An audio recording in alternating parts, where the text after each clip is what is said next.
What's up, everybody? It is Colin. You're watching Talking Ball, and just want to thank you. Thank you for being here with me. Truly appreciate it.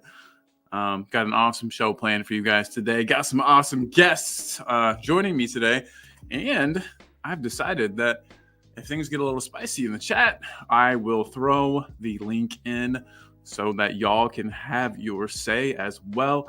But first, I just want to say big up, and the first person I want to say big up to is in the back. Here she is.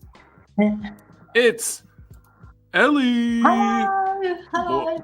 What's up, Ellie? How are you today? I'm all right. I was just putting it out on WhatsApp, the show. So, yeah. Yes, there you go. Ellie, the promoter extraordinaire. Yes. Yeah. Good stuff, Ellie. I appreciate you. That's my life now. It's taken over my life. Well, you're good. You're so good at it, though. I get it. I love it. I worded it really good to attract people in as well. Yeah. Come and join us, everybody. Exactly. And like I said, if everyone in the chat feels especially strongly about this, I'll put the link out there and everybody can talk. But, Els, we've got some people in the chat already. We're blessed with that. We got Jordan Hyman, LFC, and they're doing a watch along today for the Liverpool Sheffield United match, and he's commentating. So everyone, go check out Jordan. Is it on Jess's channel, Jordan, or is it on yours? Let me know. Let us know so I know where to send people. But that'll be a good one. That'll be a fun time. And then speaking of Jess, she's already said, smash them likes up, people. 100% right. 100%. Big up, Jess. Thank you so much for all of your help. And your wonderful channel grows by the day. So that is great. Good for you. We've got Stu from the Stable Team here.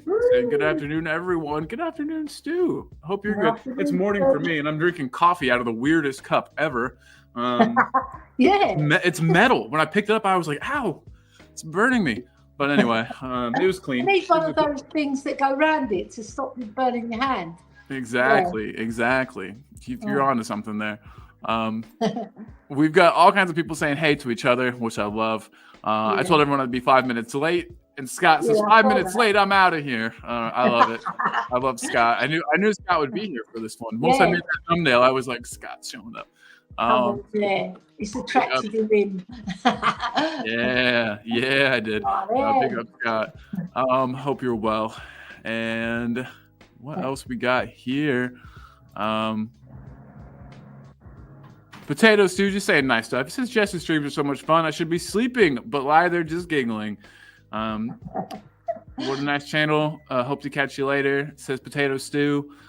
Big up Potato Stew. I love everybody, loving everybody here. And my little banner at the bottom says, be good to yourself and others. Thanks everyone for your support. Let's all support each other. We can do big things, fam, and we can. So everybody that's got a channel, just sub to everybody else's channel. It's that easy. And then, we're all doing a lot better numbers wise. Whoa, and look at this. This is someone I don't see all the time. It's Jimbo. Jimbo's usually got his own show. We're preparing for a show, or we've just done a show with Kate. See, exactly. Jim went on a little rant, but it was fantastic. So I'm calling him Jim Pacino. Yes, I wish I could have seen the rant. I'll have to watch it back. Everybody, there was a rant. There was a Jim rant on the show on Kate's channel this morning. It was a purposeful one. Yeah, and it was from his heart. So good deal. I'm hoping people speak from the heart today. Ellie, I'm sure you saw the thumbnail. Oh, real quick, I just want to let you know, Jordan says that it's on both channels, both his channel and it's going to be dual streamed to Jess's channel. So wherever you guys want to catch that, just make sure you catch it. And support both channels as well. Oh my God, and look, it's Kate herself. Come on, Kate. Kate says afternoon, you too. Yeah, we've got some cool stuff to talk about today. Jess again says to smash up those likes, and she is not wrong. And Jim says, I do not rant often. Yeah. Oh no, I know you don't. That's why I'm excited to see it, bro. But Els, you saw the thumbnail. That today it's Conte versus Postecoglou. Just want to take a little look at each of them. See. I mean, it's all opinion based. This is all opinions. There's some facts I can throw in here, and I plan on it. But it's a lot of opinions. It's a lot of opinion stuff. let's see real quick. Kate had one more thing and it looked interesting.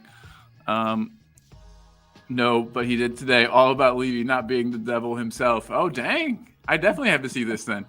And then Lee Statham is in the house. So wait, was he defending Levy? The devil's advocate. Yeah, that's wonderful. Not so much defending him, just calling out people for not attacking him for everything that's gone wrong. Yeah, that's a good. Put it all on one man. I 100% agree with that. 100,000%. And it's not the fans' fault either. God dang it. But anyway, so then we got Jazz Fusion saying Conte is his hero. Perfect. This is exactly what I wanted. So Els, let's think back to last season. You know, Conte was here. The team looked dejected. His style of play was even worse. I don't want to say it was even worse, but you know, we expect a certain style of play from Spurs. And I don't buy to that narrative. I like some of Conte ball. Yeah. I like, you know, counter-attacking football. If it's done well, and we've done it very well. Mourinho did it well. Yeah. I think Mourinho's counter-attacking was top-notch, but I just don't think Conte. But I think Spurs were cooking in some matches, not all matches, because obviously we finished fourth for the first season that he took over from Nuno, very early doors. Yeah, and very he got true. our ship shape and proper. And remember, he was doing it with Dyer Davies and Sanchez. Come on, you've got to give the man some credit, right? That's true. That's obviously, he was divisive because of his character. But I loved his passion on the touchline, and I liked some of his interviews early doors.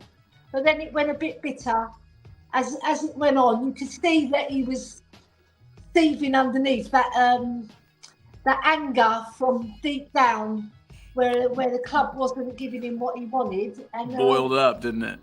You've got to look at the bigger picture with Conte. He's a win now manager.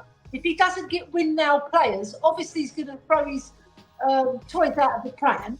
Yeah, which he did big time, and he didn't call himself out. He called the whole club out, which was right to call the club out because there were a lot of faults. But at the same time, you've got to take responsibility yourself. Yeah, so I liked some of his football, and I hated some of his football. Yeah, that's a good way to put it. There were definitely good and bad moments. Yeah. We've got Scott here saying Conte didn't work because he wanted better for the club than the owners and many fans. Yeah. Scott, I just wonder. So everybody knows. I think everybody who watches football this season under Postecoglou can just see that the style is more conducive to A, the players that we have, B, what Spurs fans want to see. You know, Ellie, we as Spurs fans, we expect to see a certain type of football, and it's that swashbuckling, like attacking, no fear. Yeah. You know, the push and run. Let's go back real far. We need that push and run football. You know, I just feel like under Conte we were so static. And what happened with the morale under that guy? I feel like you can be the best manager in the world, but you got to keep the morale up in your team. I mean, that's just part of your job as a manager. And by the end of his tenure, sure, yeah, it started out great. It started out really well. Like you said, you know, he miraculously got us fourth place that season. That was phenomenal.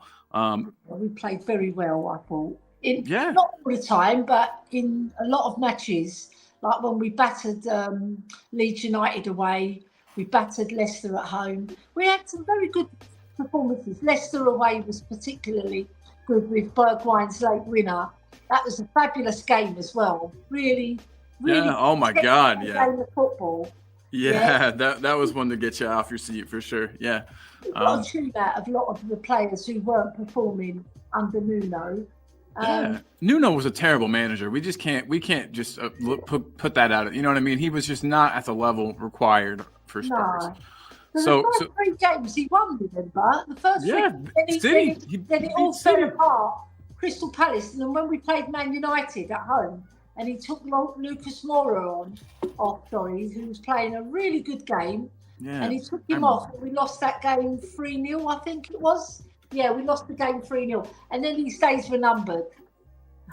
Yeah, absolutely. Sure. I think he was on a very, very thin line, very tight rope to begin with. And guys, real quick, I just want to say, make sure to support my homie Jose.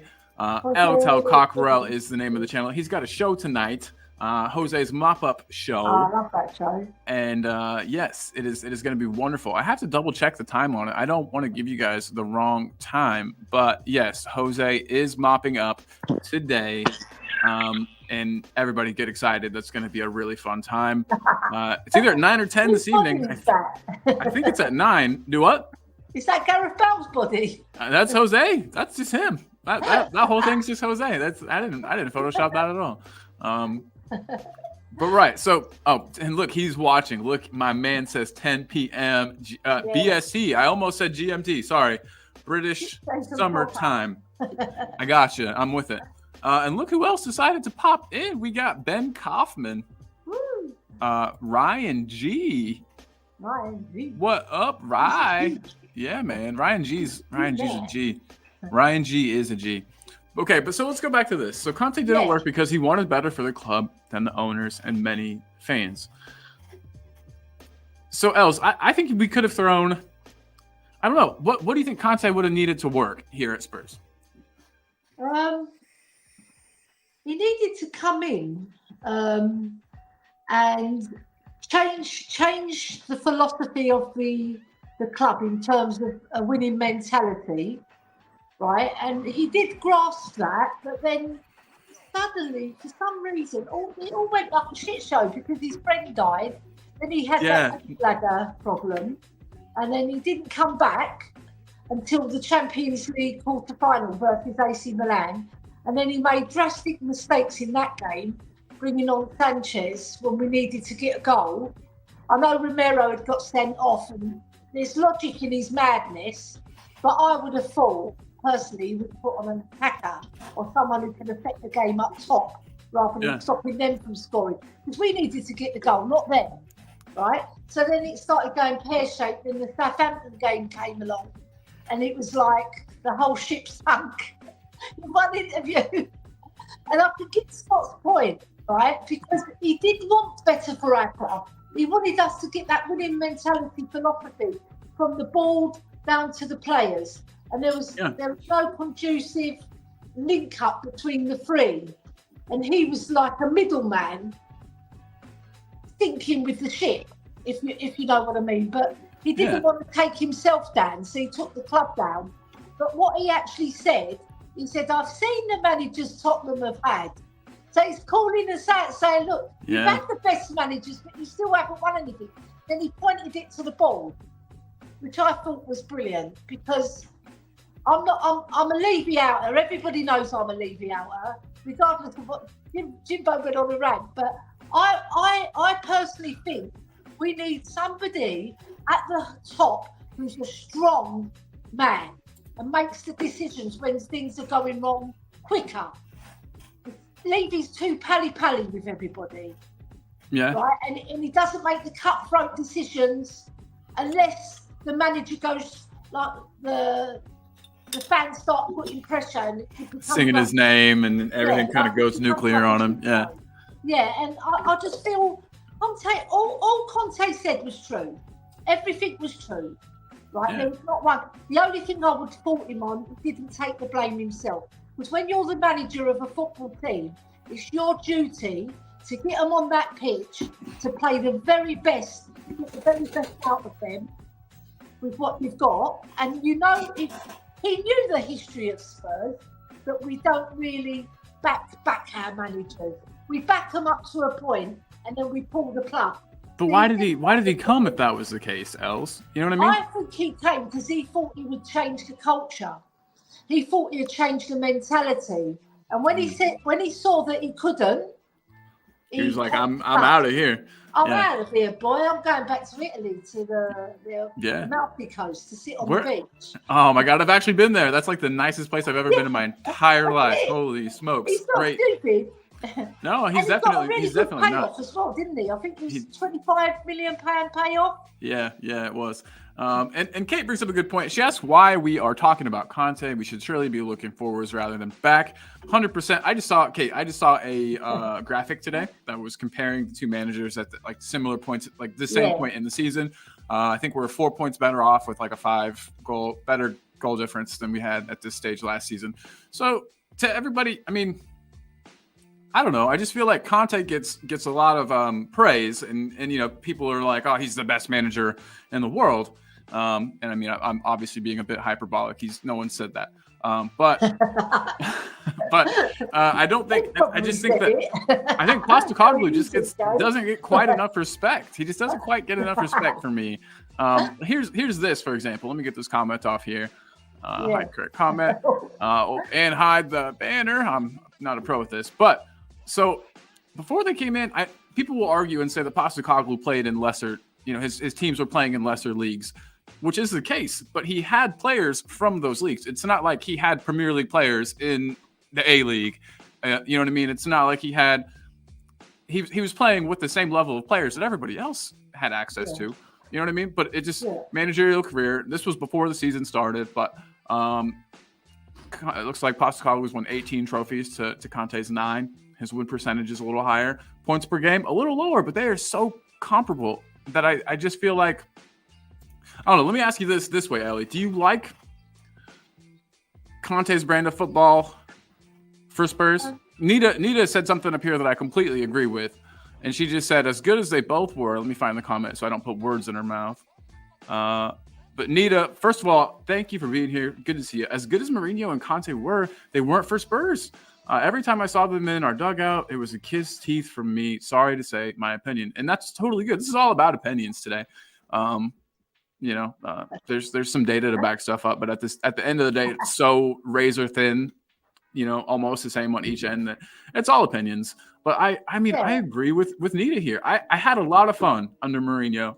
Mourinho had Kane and Son playing some of the best football the two of them have ever played. They were insane. He created that telepathic link between them. They just knew where each other were going to be. It was beautiful to watch. And then Conte came in, and I don't know. I think I don't watch much Serie A because I think it's slightly boring. And I think that I think we were playing a slightly boring brand of football.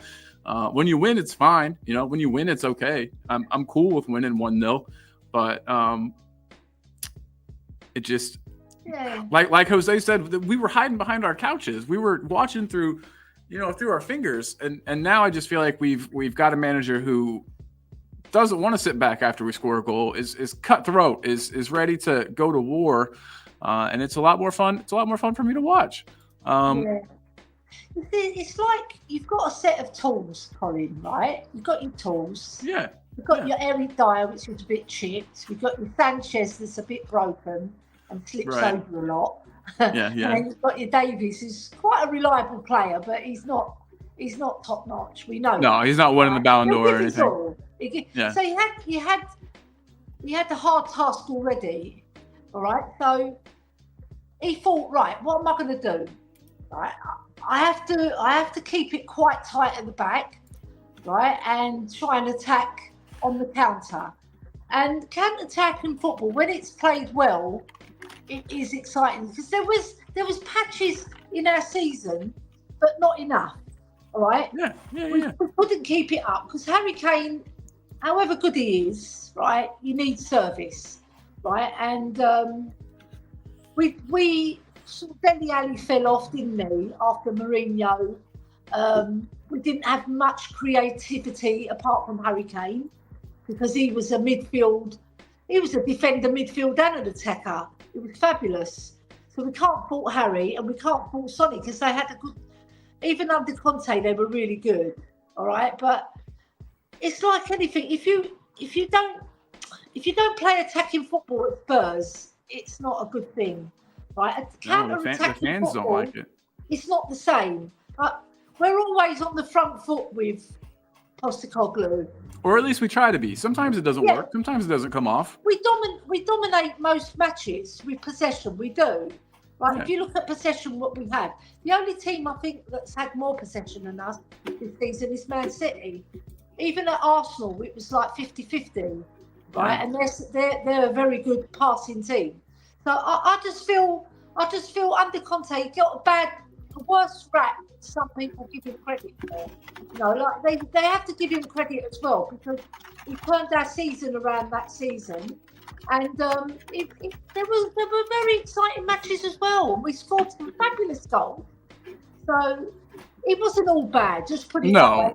Yeah, it's easy to remember the bad. The last 4 months of his tenure were from say going out in the cup to Sheffield United. From that time when he was in Italy and we went out to Sheffield United, from that time onwards, it was sour grapes all the way. Yeah, no, I agree completely. And it's easy for fans of sports, sport, as you guys would say. It's easy for fans of sports to only see, you know, the most recent things. You don't have the you know, I can, but it's easy to look back and only remember the bad, only remember the most recent stuff. You know, I got a bit of a goldfish memory, Ellie. But I mean, like you said, Spurs fans expect a certain kind of football, and I don't think we were getting it under Conte. I really don't, and I don't know if he was capable. It's just not the way the man plays. You know what I mean? Had he had his best team, everybody he wanted, got Perisic, he got, you know, he got some players that he wanted. The football was still boring. I don't like the back three, back five stuff. I don't like, you know what I mean? And that's all personal preference, of course. But I do think that Spurs are more fun to watch now than they were. But Ben brings out some good points. He says, hold on. He said that we've played. First of all, he says that Serie A isn't boring. I apologize. No offense meant there. Personal opinions and stuff. Opinions are like buttholes, right? We all got one. What you see is something. Ben sees something different. Right? What you see is boring football. Exactly. I mean, it's not boring. It's just different. The Premier League is fast, strength. You know, and then other leagues, there's different. There's football is played slightly different all over the world, and I love that and I respect that. To me, I prefer Premier League football. I think Serie A is a little boring. It's a little slow paced. But yeah. So real quick, we've got. Man, I'm trying to find this exact. Oh, okay. Ben says that first half versus Luton is as boring, if not worse, than Conte ball. We have played some boring football this year and some breathtaking football. And you're 100% right. And I would say, and Ellie, I think you'd agree, Conte, it was the same way. But we never dominated a game with Conte ever, I don't think. Do you think we would always have less possession towards the, you know what I mean? I disagree with that, Holly, because we did dominate a lot of games under Conte. Especially at Leeds United away, we absolutely battered them 4-0. Leicester won 6-2. Leicester City we won away. But wasn't that the last second? That was the last second winner though. We dominated the possession though. We were really good against Leicester away. I think that was the best match that I saw under Conte. Even better than when we beat Manchester United 6-1 under Mourinho, because we played really well. And Skip, for some reason, he got his mojo in that game. He was really, really good. Skip's the weirdest dude. He played so well. He played just off the front too. He played like a link man, right? He was more forward, and I think that role suits him better than playing a defensive role. But either way, we did have some good games under Conte. I won't have it said that we didn't, because we did. Right? And I'm watching right now. This is pretty. We're cooking. Yeah. and I liked his passion. I liked his passion on the touchline. It was nice. I'm watching the Antonio cam actually on my other screen here from the win against Leeds that you're talking about. 4-3 though. That was our defense was in shambles that year. We won 4-3 at home the last season, but it was the season before that. One season before.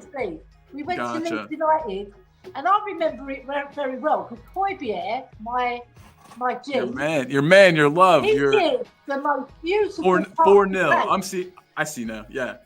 Yeah, he done a fantastic ball to Kane over the top, and it landed right on his left foot, and he whacked it into the corner. Oh yeah, I remember that now. Games under Conte, right? They were different from Postecoglou because we weren't on the front foot. We was counter-attacking.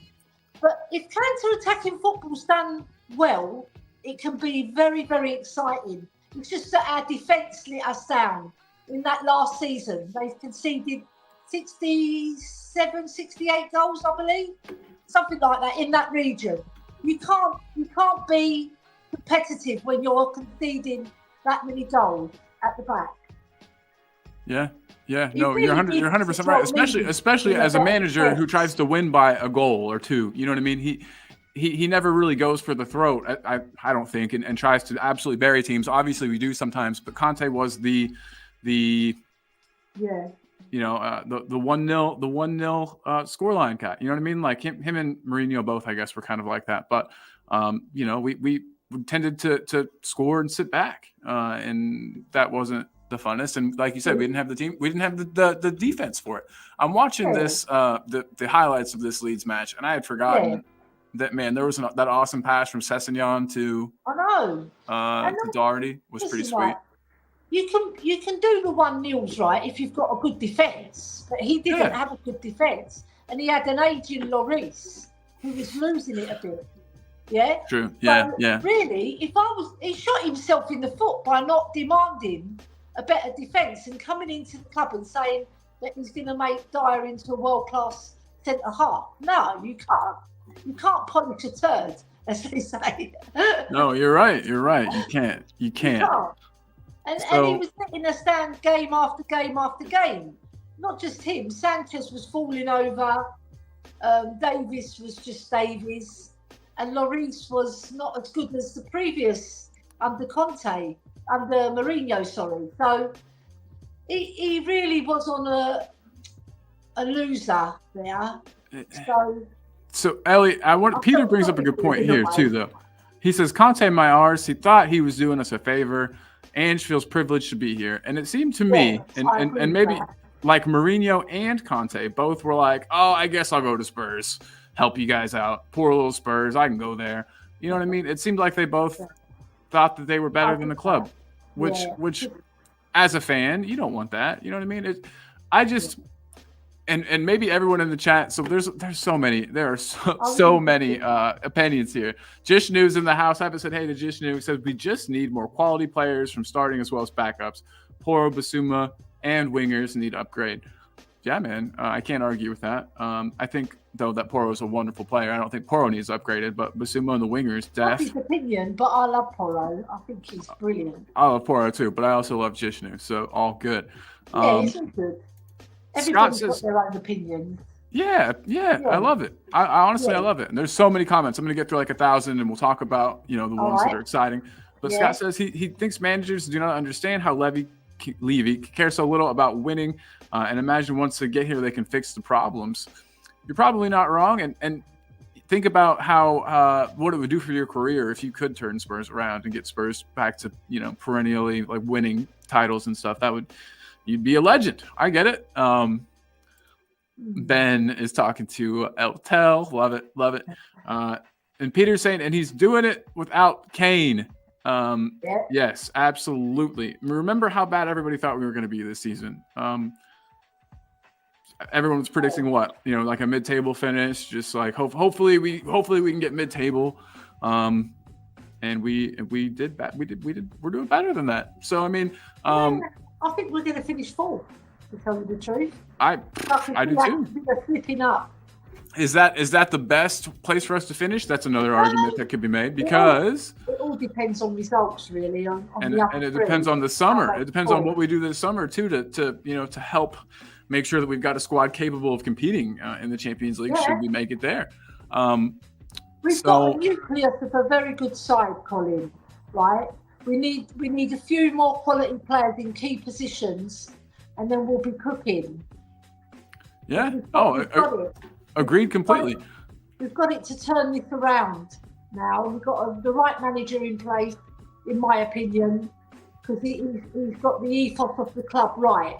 that you want to play attacking football. All right, sometimes we leave ourselves a bit open and you can concede goals, but it's a learning curve for Postecoglou as well. He's looking to see who he likes and who he's going to cut. And he'll be ruthless when the time comes. He definitely will be. So we've got Scott saying, Colin, Conte has 4 Serie A titles, a Premier League title, FA Cup. He wins at every place he goes. That is why he gets the respect he deserves. And then almost immediately after, you have Ben saying, Colin, you can't compare Scottish football and others to Serie A and the Premier League. Why not? If you are also playing, it's not like he went to Scottish football and was playing with a team from the Premier League. He was playing with a team in the Scottish League that he assembled and put together. I understand that Celtic win that league 9 times out of 10, but some of the teams that that Conte coaches are winners. You know what I mean? It's not like Conte is going to the lowest team in Serie A and winning titles there with them. It's also with great teams. There's a lot of similarities, right? So in Scotland, you've got predominantly Rangers and Celtic who dominate the league. Yeah. And in England, you've got 3 teams really who've dominated the Premier League: Chelsea, Manchester United. Well, 4 teams: Chelsea, Man United, Arsenal, and Man City. Now they've taken the lead. All right. So, but then in Scotland, you've got Aberdeen, Hearts, and not much after that, really. Maybe Dundee United. But the thing is, you've got 11 men against 11 men, right? You go out there, all those Scottish players that go out on that field will battle hard for their team. And you've got to overcome that, and then you've got to overcome the fact that they all want to beat Celtic and Rangers. They do, and they'll put every single ounce of flesh and blood they've got and sweat to beat them, right? And there's not that many upsets because Celtic and Rangers generally have the best players. So you've got to make sure that you stay there, right? You can't drop your standards, and that's what Postecoglou did. But he didn't just raise the standards. He rose the standards to 5 trophies out of 6. Yeah, absolutely. That's a mean feat in itself. It is. Get 5 of the trophies out of 6. And it's not giving credit. Yeah, you have to give him credit, and you also have to understand too. I mean, the stuff that he did in the J League and the A League especially, he literally won the title with a team, went to another team, and immediately that next season won the title with them. I know. He won the Asia Cup with Australia, and David Shear phoned me up today. David Shear. Big up, David Shear. Yes, love him. He love said the guy. to me, he's the only Premiership manager currently who's managed a national team and won a title as a national coach. So we have to give praise where praise is due, right? I just think people shit on the lower leagues a little bit. When in reality, coaching them is no easier. Coaching in a lower league is no. I fail to see the difference really. Some would say it's harder because you've got less technical players, lesser ability. less of a budget to spend on players. It's harder to attract the players. Well, Celtic are a very big team. Oh yeah. Demand success. Yeah. And if you don't deliver it, you're on the chopping block. Yeah, absolutely. Yeah. And he did the job. He did the job, like you said. 5 out of 6 trophies he could have won. Yeah. But so yeah. AG says Conte ball was awful to watch. I don't care how much he won. Just like Jose, Jose. That Jose is my friend. Just like Jose, no, thank you. Stopped watching under them. Lifelong fan. Nope. Damn, dude. But yeah, a lot of people were like that. There was a lot of people like that. I'll get where he's coming from because it wasn't the most attractive football to watch. There was games where we played well, but it still was like anti-Spurs because we were sitting back and breaking rather than taking the game to the other team. So I get that point. Yeah, and so here I'm skipping way far down to get what we're talking about, but Celtic have way more finances, players than anyone. everyone wins at Celtic. What Ange did wasn't special. Conte win Inter first title in 10 years. That is much more impressive. I haven't checked. Is Big Teeth Man? What's his name? God, the ex Liverpool manager who's at Brendan Rodgers. Is Brendan Rodgers? Does he have Celtic? Does Brendan Rodgers have Celtic in first place? Well, they are currently, but Rangers are hot on their heels, and Rangers have been tipped to win it as well. So, let's see how that one pans out. Yeah. Just saying, it's not. You can't just step into a club and just win. It's not quite that easy. We won 5 out of 6 trophies. That is incredible. It really is. You've got to be a manager that knows his stuff, how to get a team over the line, regardless of where you are, whether you're in Italy, Scotland, Spain, wherever you are. If you get 5 out of 6, that's very impressive. Yeah, absolutely. And Steve D is in the house. Big up Steve D. If I've missed anybody, I'm going back through. I'm terrible at reading through comments. I really need Jose. He's the one that holds this show together. But Steve says, we have more points at this stage of the season than when we finished 4th without the best striker in the world. Steve, 100% agree with you, my man. And good to have you here. Yes, Jose also says, if people are coming to the mop-up show, please have some questions as it helps the flow. I'm not sure if that's a dig at the flow of this show, Jose. No, I'm just kidding. But so we've got. Hey, it's working out though. We're doing a good job. He's a good man. But so somebody had a comment up here that said, where did it go? But it was basically watch Spurs and City. The only difference is the finishing. We do have our finishing is terrible right now. Postecoglou has said it himself. It's going to take, I don't know, did you say 3 more windows? 3 more transfer windows before he gets the team the way that he wants it. I don't know. I just think if I put it this way and I say Conte gets all the players that he wants at Spurs, right? And then Postecoglou gets all the players that he wants at Spurs. And then you think about that football, and I know this is like using our imaginations and this is not accurate, but which of those 2 teams seems more exciting to you? I mean, to me, it's team. Yeah, without a doubt. I like to be excited when I watch football. I watch football to like escape from my dull and sometimes crappy life. You know what I mean? And I want the football to be exciting. And even if we lose, I want us to go out there and look like we care. And it's just. Conte might be he's a great manager. There is no might be, but he's not a great manager for Spurs. And we found that out. And, all the best luck to him in the future. But I'm really, really glad that we've got Postecoglou now. And I'm excited to see what he can do. We've got it. I wanted to mention something about the finishing, right? And also the excitement of the football, right? So the finishing, well, I think if we made better movements, right? The one who can move into good shooting positions is Sonny. That's without doubt. Yeah, of course. Yeah. Johnson 50-50. I don't know what he sometimes he's good movement, sometimes he makes the wrong one, he makes the wrong run, and we can't find him. Werner is similar. But the thing is, when he's in the box, he doesn't do the right thing. He doesn't cut across his defender to get in front of his defender. He stands behind the defender. You're never going to get the ball because the defender will clear it. Against Luton, we got lucky where the player put it in his own net, right? But then there was 3 other occasions he just stood behind the defender. You can't do that in professional football. You've got to make the run, to make the space, to score the goal, right? And in regards to the excitement part, I love it when we lose I don't love it when we lose the ball, but when we do lose the ball and Van de Ven does his mop-up, because it's not only Jose who does the mop-up. It's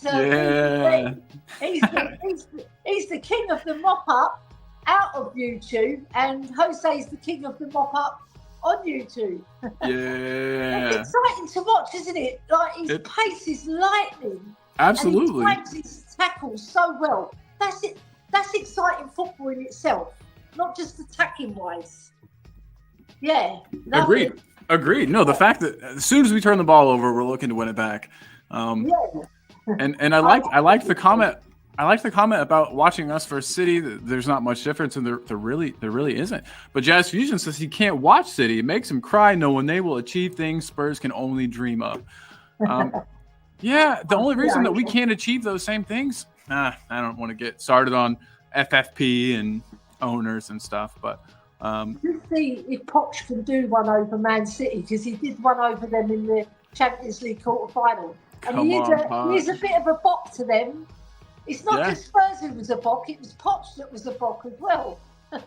Come on, Poch, do us a favour, my man. I hate Chelsea, right? But I've got a future son-in-law who supports Chelsea. And he said if we get to the final, he's taking me with him. Yeah. But yeah, here it is. Tell you all, try and watch the Spurs game and Man City game side by side on TV or on the screen. The only difference is Man City's finishing. That's where that comment was. Big up to Peter. Big up, Peter. The ball is superior as well. That's true, but that'll improve. Their passing is a lot better than ours. Whoa, Phil Coys is here. What's up, Phil? Oh, Phil. Yeah. Everyone's saying Conte by far as the better manager. Oh, Conte was who they would rather have by far. Dang, Conte whooped that ass, says Jazz Fusion. Damn. Jazz Fusion also says later, he does not like the anti-Conte rhetoric. I apologize, Jazz Fusion. That's why I won't throw him under the bus, because he did some good things for our club as well. But he also pooped all over it with his comments, and I don't know. He just wasn't very respectful of the people that were employing him. What he said was truthful, but he shouldn't have done it. Agreed. There's a time and a place, you know. Yeah. Say it in private. And then resign and go your own way, right? Yeah. Yep. Conte's best team would destroy Ange's best possible team, like when Mourinho obliterated Bielsa's Leeds team. Well, I mean, we'd have to see. Hopefully, we meet up in the Champions League at some point in the future. It would be very, very interesting to see. Phil says it would be interesting to see how Conte would do with this team, but would rather have Ange's style. Big up. Conte said, "I want Pele, Levy." Ask for Messi. Conte said, "I want Pele, Levy, not give. I asked for Messi, Levy, not give." Look who we got, Allie. We got somebody coming in, and it's Chris. Hello, Chris. You back in Spain, buddy? Back in Spain? He's back in Spain because I recognise those curtains. Yeah, back in sunny Spain. I saw those curtains in the background. Back in España. Are you cold? Yeah. I'm bloody freezing. Oh. I'm chilly too. It's cold here as well. Yeah. Yeah, because we've been in UK for 2 weeks and the house has been cold. So warming everything back up. Put the heating on. Yeah. Chris, it's good to see you, buddy. Always good to see you both too. Always good to have you on the show. Look at this. So I just wanted to say, Michelle said, Colin and Ellie duo, fire. That was before you got here, Chris. So I'm sure that you're involved in that too. Chris is the spice. Chris is the Spanish spice. Yeah. And Chris, we're talking Conte versus Postecoglou, and I don't really know why. It's not it never goes well. People don't really love this conversation, but I do. Why not? Yeah, why not? And it was only because I saw a stat when I woke up this morning. I saw a stat about goal difference and points this season, and how we're slightly ahead of where we were last season under Conte. Chalk and cheese. It goes well. So why not? Why not talk about it? Yeah, exactly. Well, who's the chalk and who's the cheese? See, that's the debate. That's up for debate right there. I don't know, but Chris, are you happier with the playing style that we have now versus what we had under the last two managers? Of course. He's listen. The results are the results.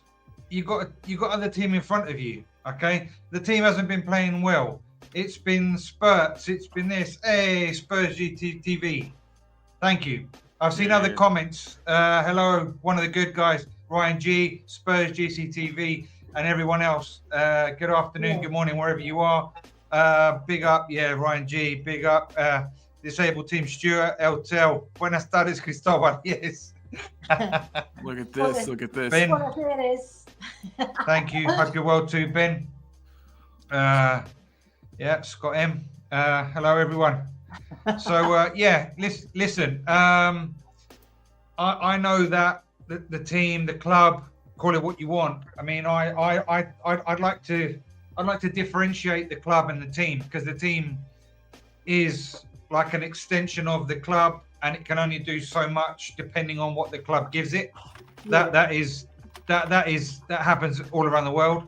And I know that Mourinho and Conte have only had whatever they've had to work with, which is fine. But talking about the persona of Conte, Postecoglou, man, are we not happier with Ange, with his press conferences, with his demeanor, with the way he talks, with the way he holds himself, with the way, man, are we not happier? I mean, the guy takes all the flack himself. He doesn't throw the players under the bus. He's trying his best. He's, and I mean, how can you not be happier under Postecoglou than with Conte, who's fireworks, and Mourinho, who's just arrogant, and the way he is, and just the personas of? How can you not be happier? I mean, it just goes without saying. Yeah, I fully agree. Them too. It's just a more happier place. Whether you agree on that, whether you agree. It's just a caricature because at the end of the day, with Mourinho, I mean, newsflash, Conte's gone, move on. Yeah, I agree, Steve did, but yeah, it's his fault. It's his fault because he started this blooming thing. It's rhetoric, man. It's good rhetoric. Because you know what? A lot of fans, they liked Conte. A lot of fans liked Conte, but the majority, once he'd done that rant, a lot of them lost love for him. Yeah. We were all singing Antonio, right? And then suddenly we had death at his friend, and then Sheffield United happened, and then Chelsea happened, and then Southampton happened, and then it all went to shit. All of it. And then he just threw everybody under the bus but himself. If he took some of the blame in that rant, it would have been all right. But he didn't take no blame himself. But the rant that got him expelled from football because he hasn't been seen since. I know. Listen, in 95% of the things that he said about Spurs, he wasn't wrong. I know. Okay. I mean, right. It's true. Exactly what Phil Koiser just said. Yeah. A lot of what Conte said in that press conference was spot on. Yeah, exactly what I'm saying. Okay. Yeah. And we need harsh realities. We need harsh realities to be able to grow. There's no point in just hiding and saying, I don't want to look over there because it hurts us. No, we need to face reality the way it is. Do we have a good owner? Yes, no, maybe, so, 51, 49%. I don't care. I mean, we need to face reality the way it is. Would it be better without? I really don't know because I'm not a business guy. But is it better on the pitch? Are we at peace on the pitch, which is where we come in as fans? Yeah. I mean, yes, we can analyse whether Levy's a good owner, good business, whether he's shrewd, whether he does this, whether the tower and the hotel and the 64 parking spaces are going to be great for the environment. Really, does that really? I don't know. Does that really bother us whether 64 or 65 parking spaces are going to be good? I don't care as a Spurs fan. I've been a Spurs fan for 40 years. I don't care about a tower. I don't care about a hotel. I care about whether we get into Europe, whether we play good sexy football that we did in the 80s. I want to see the next Hoddle. I want to see the next Gascoigne. I want to see us beating Arsenal. I want to see us pumping and playing good football. I don't care about whether Levy has permission to build a tower. I don't care. I don't care. Whether other people have other issues or top 5 lists of things that are important, I respect everybody. I really do. But I want football. I don't want politics. You know, and that's me. That's me. Yeah. So Yeah. I can die happy now. I've said it. There you go. Yes, we got it. We got it from Chris. I'm a football man, not a building surveyor. Yeah. You know? Absolutely same. Absolutely same. You want to see your club play attractive football and win things. Yes. You said you wanted the football from you mentioned the 80s, right? Sexy football. Yeah, and I feel like the football is 10 times sexier now than it had been. Isn't it? It's hard to deny. It's hard to deny. And I'm getting ready to get Ben Kaufman on the show. He has asked for the link, guys. It's about to get fiery. I don't think we're going to see another Hoddle role because he was a unique talent. He was one of a kind, that's for sure. They come through the academies. They come through other teams. They come through being shrewd. They you know, they're out there. They're out there. Maybe not an exact photocopy, but you got Phil Foden in Man City. They can spot him. They can nurture them. We need to do that. And I've said it before on our channel when we did it with Jose and Ellie and myself. We need layers of the cake. You know, we need layers. We need a club. We need the top functioning so that all the layers of everything. Everybody uniting as one. Everybody in the club uniting as one. From the top to the bottom. Exactly. Yeah. Exactly. Not pissing about and sorry about my French. I know football's different now and it's governed by money and politics and things like that. But if you go back to Bill Nicholson, he used to run the club from top to bottom. And I think Postecoglou is trying to do that because he's bringing an ethos of the philosophies of his football from the grassroots right through to the first team. So everybody knows our style of play. We've got an identity, right? But he has to hone it with better technicians. And that's why he mentioned he needs a remote control. You heard him say it. He needs a joystick, a remote control to put the players where he wants them to be. To say lose discipline within his system. That is all. That's all quality. You know as a football woman yourself. Yeah. You need quality to understand what your manager is saying to you and what the end goal is. To be able to do what you want to do and to be able to beat your rival. That is all you need to do. That's it. That is simple. Okay? But at the end of the day, that is what Andy's trying to do. Has he got the tools to do that? That is that's been the debate since he joined Spurs. That has been the debate. No, he has not got the tools. He wants to practice his football, right? Good afternoon. Mr. Chris, Mr. LA, hopefully you're all well. Good to see you all. Mr. Colin. The beard's looking great, my friend. It's not, mate. It looks absolutely shocking. No, it's good. I like a big bushy beard. You've seen me before. But yeah, Ben, good to see you, buddy. Good to see you. See you. I will take this off there. But yeah, so I knew bringing you in would be fun because it's no fun having everybody agree with each other on screen. No, that is the beauty of football. I've got an opinion, Chris has an opinion, Ellie has an opinion. What Chris said was absolutely spot on just before. I don't care. I shouldn't have to care about real estate, who's the owner. All I want to do is enjoy my football team.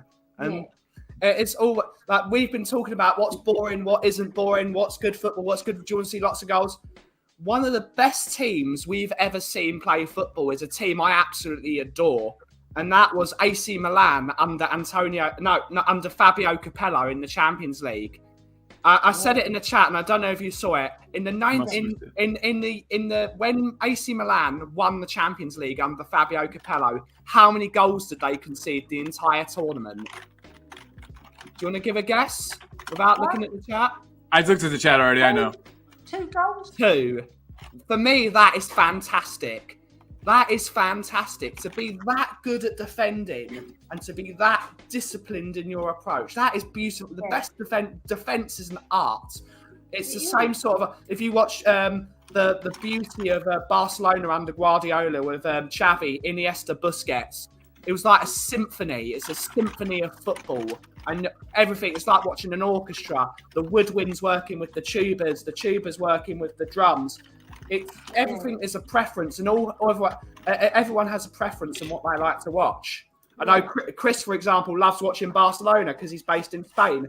Ellie's going to love this football, the Tottenham way, because she grew up watching Tottenham in the 80s, playing some fantastic stuff. Yeah. Colin, you've watched whatever. It's all preference. Yeah, absolutely. My brother said something very poignant to me before I came on. He said, we've had some brilliant players and one F.O. Yeah. Like, it's true. We've had some fantastic players. Yeah. But we should have won something. Yeah, but we have to constitute, and I go back to your knowledge about the game. A brilliant player sometimes goes under the radar because he's in the wrong team, or because he just hasn't been picked up by another. Do you know what I mean? And a brilliant player sometimes could be as, I don't know, criticised as Andros Townsend, just as to pick someone up, right? He's been to many teams, but does he understand the concept that his manager is telling him? Yes. Does he track back when he has to? Yes. Does he tick all the boxes? Yes. So he's a good player. Is he a brilliant player? Has he won a World Cup? No, but who has won? Do you know what I mean? So it's all very up and down whenever we want to throw terms about brilliant players about. Do you know what I mean? Because a brilliant player could be mediocre, but he's next to a good player. So then they elevate themselves to become brilliant players. So it's all very, do you know what I mean? It's all very relevant. Do you see what I mean? Yeah, you're right. It's like, remember Adel Taarabt? Adel Taarabt was terrible. Oh my God. He was terrible. He was very supposed to be the best of the best. Terrible. But you put him in that QPR team, and he was one of the best footballers to watch you've ever seen. Does that make him world class? No, but it all depends on the team you're in. That's my husband's team. We'll be right back, guys. We're grabbing a coffee, but you guys have this under control. You know who else is a good player? QPR, Elias Chair.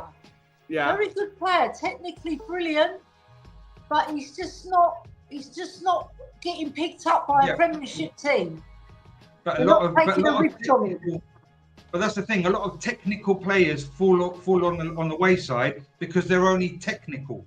You see, they're not psychologically adept to the game. Yeah. And so they go from one team to another because he's been picked up. He's very technically gifted, but he hasn't got that je ne sais quoi. You know, that extra bit that makes him a Premiership player.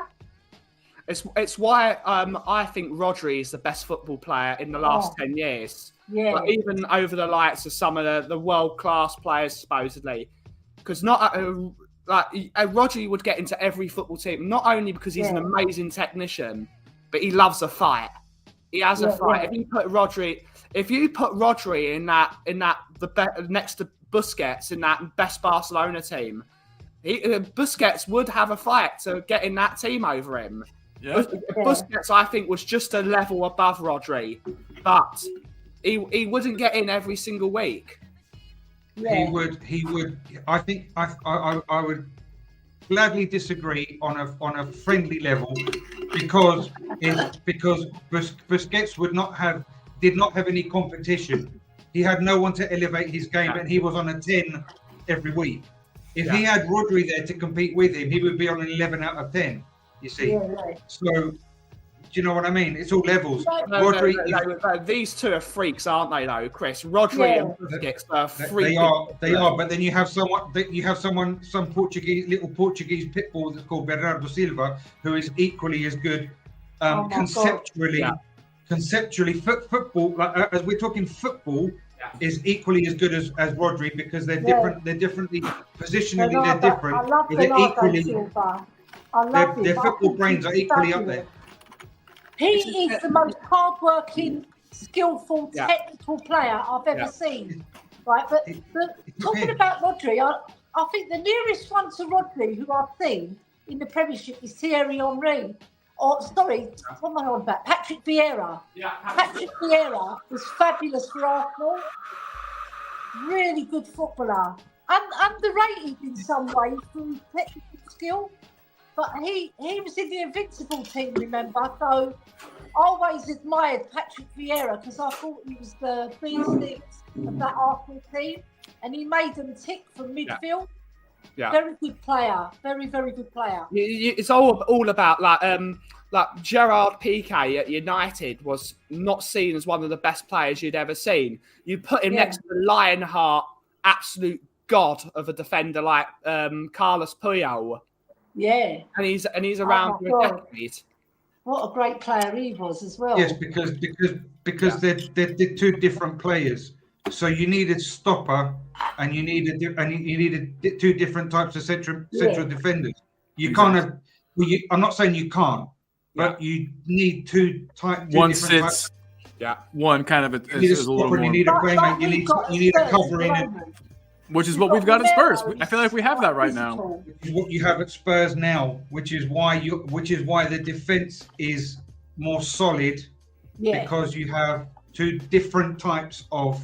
Yeah. Which is it's a very nice time for me to bring up a comment real quick from Dan E. He said, look what Conte had, a defensive lot 10 times worse than what Ange has with the shit goalkeeper and still conceded less goals. Our better defense is worse.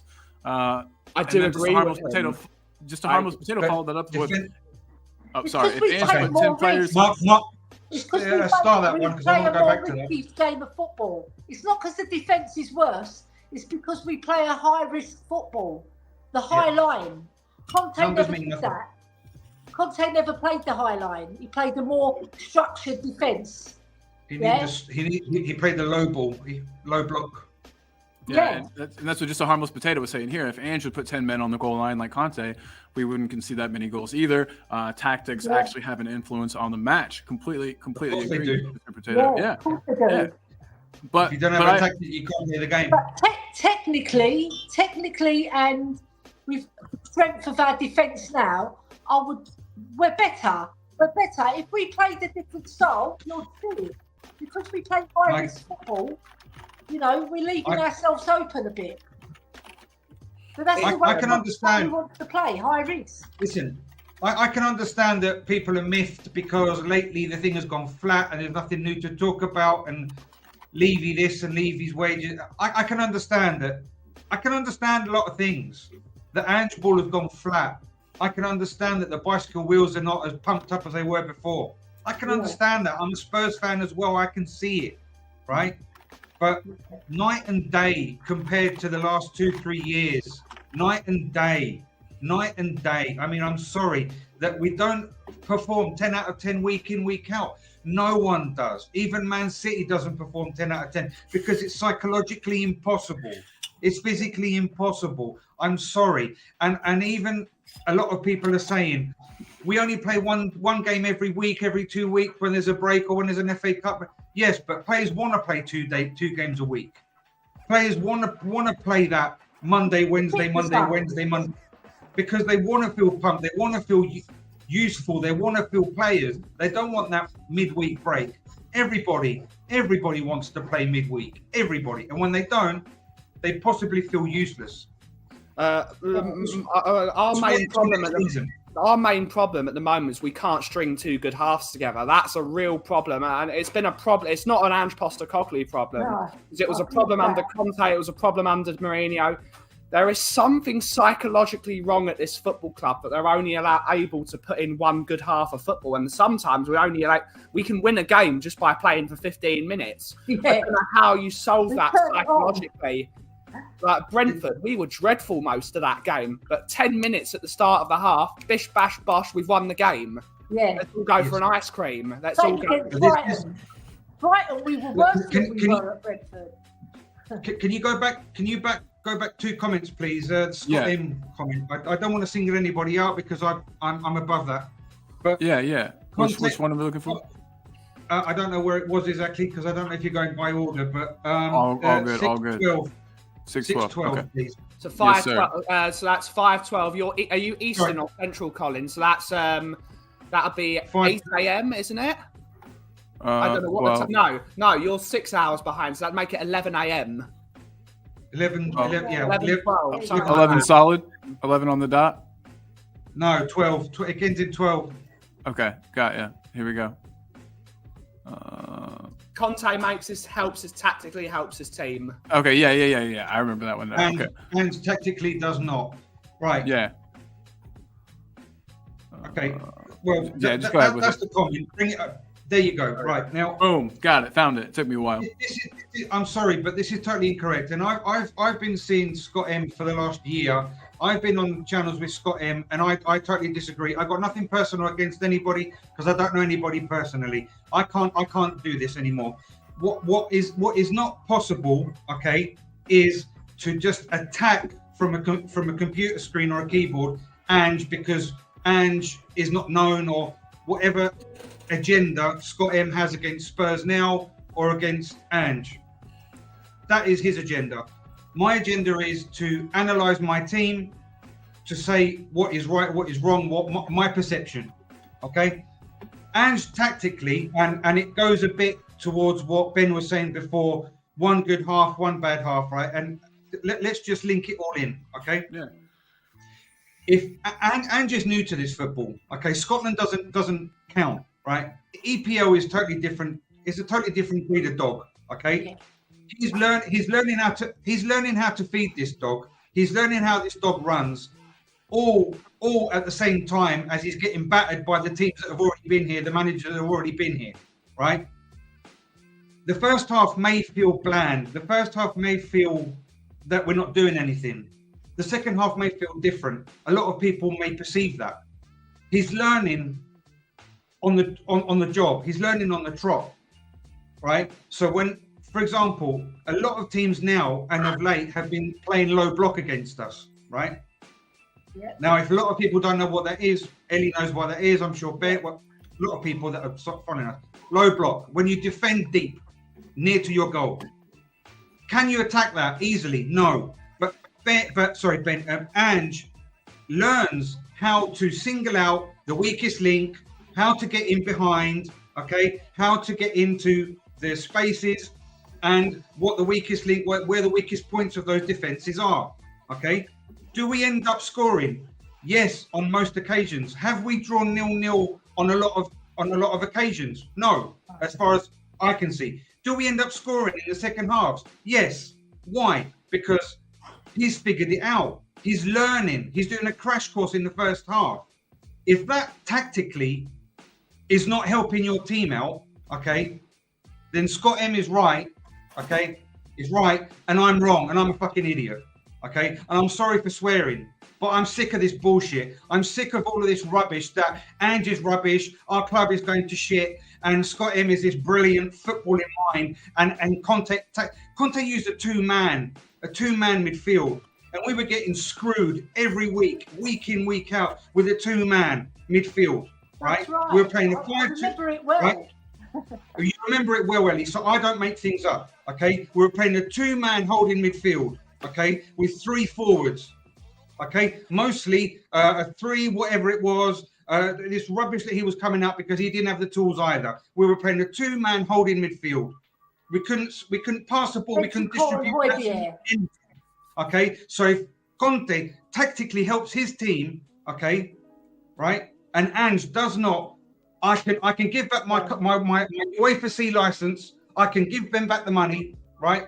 Let them keep it, right? Say, go away. I haven't got a bloody clue about football. Okay, and I'm not here to brag. What I'm saying is, I haven't got a bloody clue about football then, because this man Scott M is right. Ange is useless. About having sorry to interrupt 30 years and he's clueless as well. I'm sorry, but that is rant over. I'm sick of this bullshit. I'm sorry, because football is more having a mixture of both. Because yes, Ange is trying to work out weaknesses of the other team. But he also needs to start acting to our strengths as well. So I've always said this. I hate the inverted fullback system.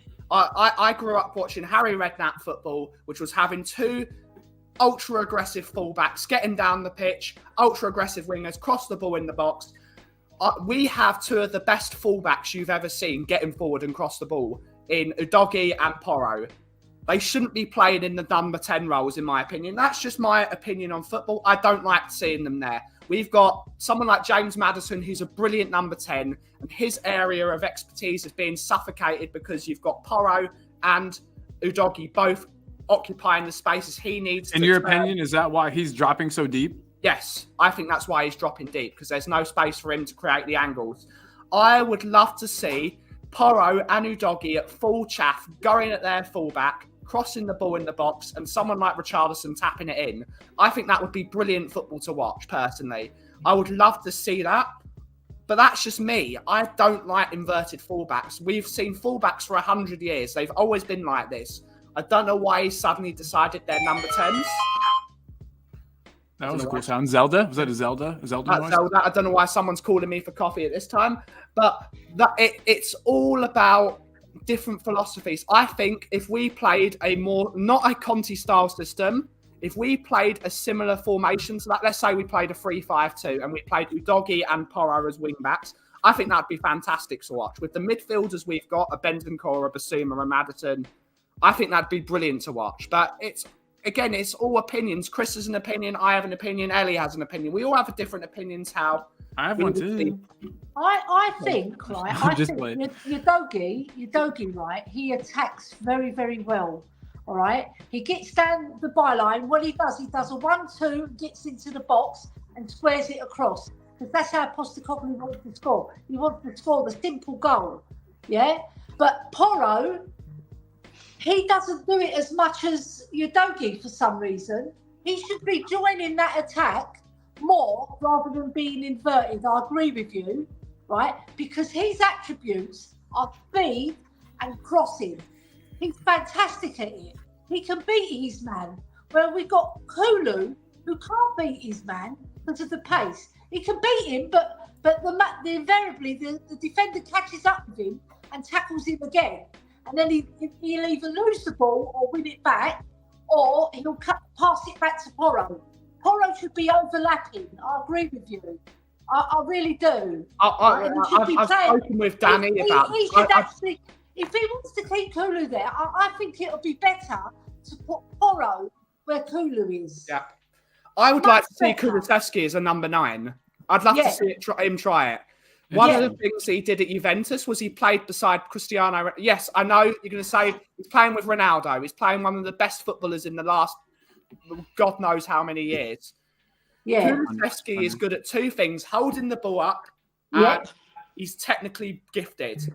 I think if we played, if let's say we made our fullbacks really wide, which is what I would love to see, and had really narrow, what we'd do, Kulusevski would receive the ball, and our 2 wingers, like in Johnson and Sonny, would go narrow and go past him. I think Kulusevski would be so much better being a hold-up player. His best game this year was against Luton away, when he held the ball up and he was a champion when Basuma got sent off. And his other best game was against Man City away. He played fabulous in that game. Because he was holding the ball up, Ellie, and bringing people into the game. But he does that from the wing. He still does that from the wing, though. You know what I mean? As much as I like him, we might have to move on because he's never going to get to play that position. He's never going to play that position because Ange Postecoglou football has the sacrificial lamb as the number 9. The wingers do more of the thing, and the sacrificial lamb gets in tap-ins, which is what Kyogo did at Celtic. It's what he wants to try and make Richarlison, get tap-ins in the box, make more of those tap-ins. Yeah. And I mean, this is the way this guy's been playing for forever. We act like the inverted fullbacks thing was like a new, that he decided this year he was going to do that. But if I'm not mistaken, he's been playing with inverted fullbacks for It doesn't work though, Colin, when you're playing inverted fullbacks and inverted wingers, which is what he's been doing a lot. He's been playing Johnson on the left and Kulusevski on the right, but also so what you're doing is you're making a box in the middle of the park, and they're all too narrow, which means it's easier to have the low block. It's easier to have a mid block like what Wolves did to us. West Ham did to us. You put 2 block banks of 4 in midfield, it stops you playing because there's no space there's no space in the middle.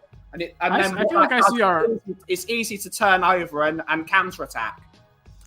I feel like I see our wingers with the ball progressing. It works when you've got fast, speedy wingers who can get the ball down and run at their defender, beat their defender, and get it across.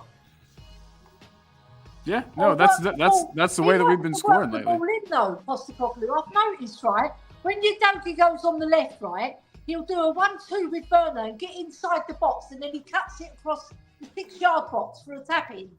That's how we've scored most of our goals at White Hart Lane. We've hardly done any shots from outside the box. I've not hardly seen any. we don't do it anymore.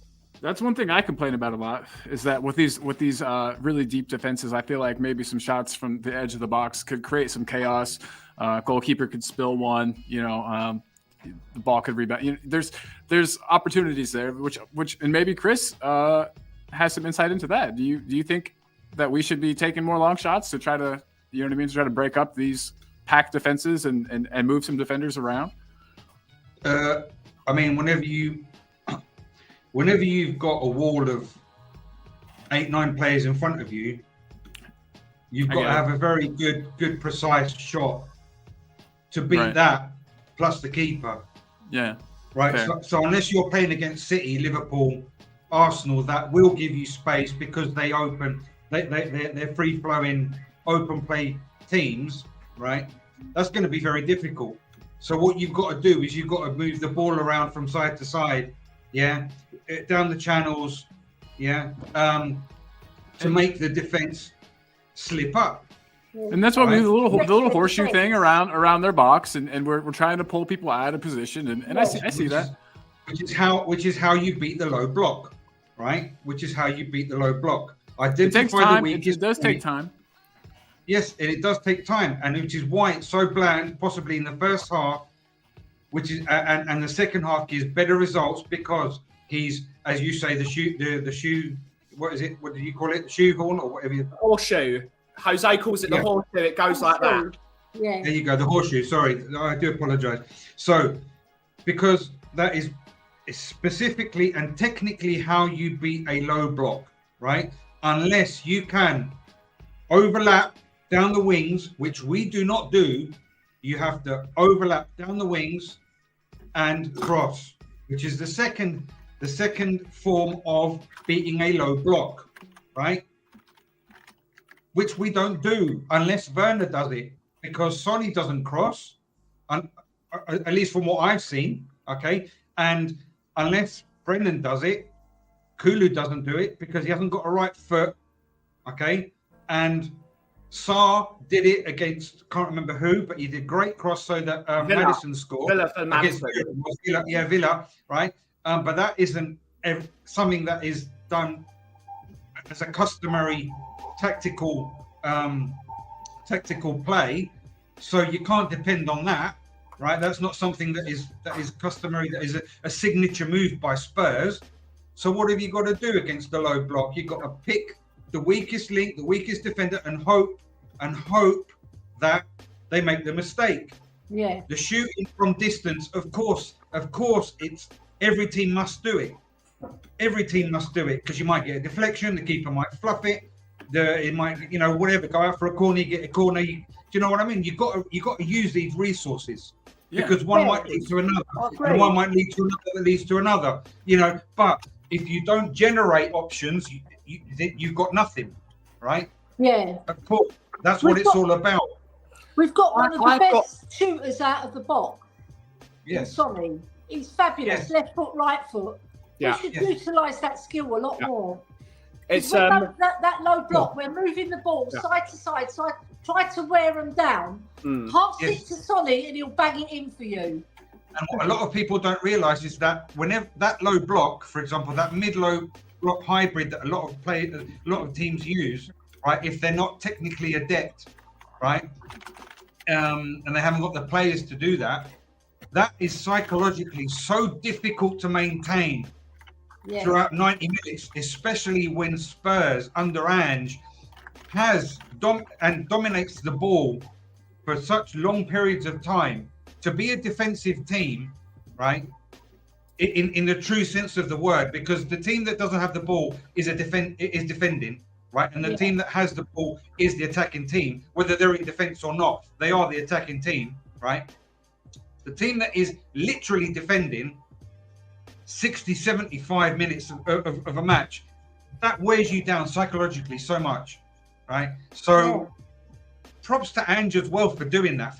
Listen, if it's not working, we go again. If it's not working, we go again. Wear that fucker down. Wear him down, because I know that we're going to get in through there. Yeah. Wear him down. And if not, we go for the other. Matches like that as well. We've won It's not we've that won so difficult. many matches like that as well, Chris, where we've worn the team And down. I haven't been watching all Brighton of them. especially. Brighton was just so that was the true. worst game I've ever seen. But is it? But am I inventing something here, or am I? Or am I? No, you're not Am I just listening how it is? Oh bloody hell!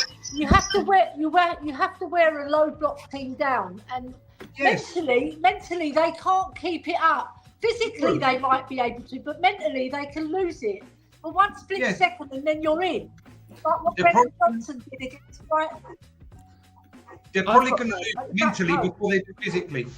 Can make it an open topic, but against low block sides, we've got one of the best forwards in the league of finishing goals from outside the box. Against a low block team, instead of playing Sonny as a number 9, which we've been doing, why not put him as a number 10? Because Son is at his best, is like when we scored the second goal versus Luton, when he picks the ball up, sort of a quarter of the way up the pitch, and drives forward with it with his explosive pace, which then creates the space. I I understand would that, love Ben. to see Son and Maddison in those number 10 positions with Richarlison in front of him to create that space with speed, and then that would create those shooting positions outside the box. I'd love to see it try. I might be an idiot. I don't know anything. I'm just a fan. No, but your point is valid. You've got a valid point, but that is when you play open play teams. Whenever you get them on the counter, you've got space. So Sonny is driving forward. He's technically brilliant. Okay, he can score goals. He can dribble. He can feint. He's a very, very complete player. But when you're playing a low block, that means that your opposition is not moving from where it is. So you can't drive at them. That's the problem.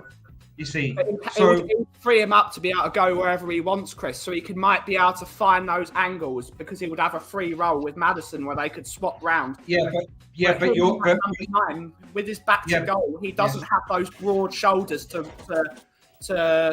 get off two defenders like the West Ham game. So if he was front to goal rather than back to goal, and Richarlison being the one to take up the slack with the two defenders.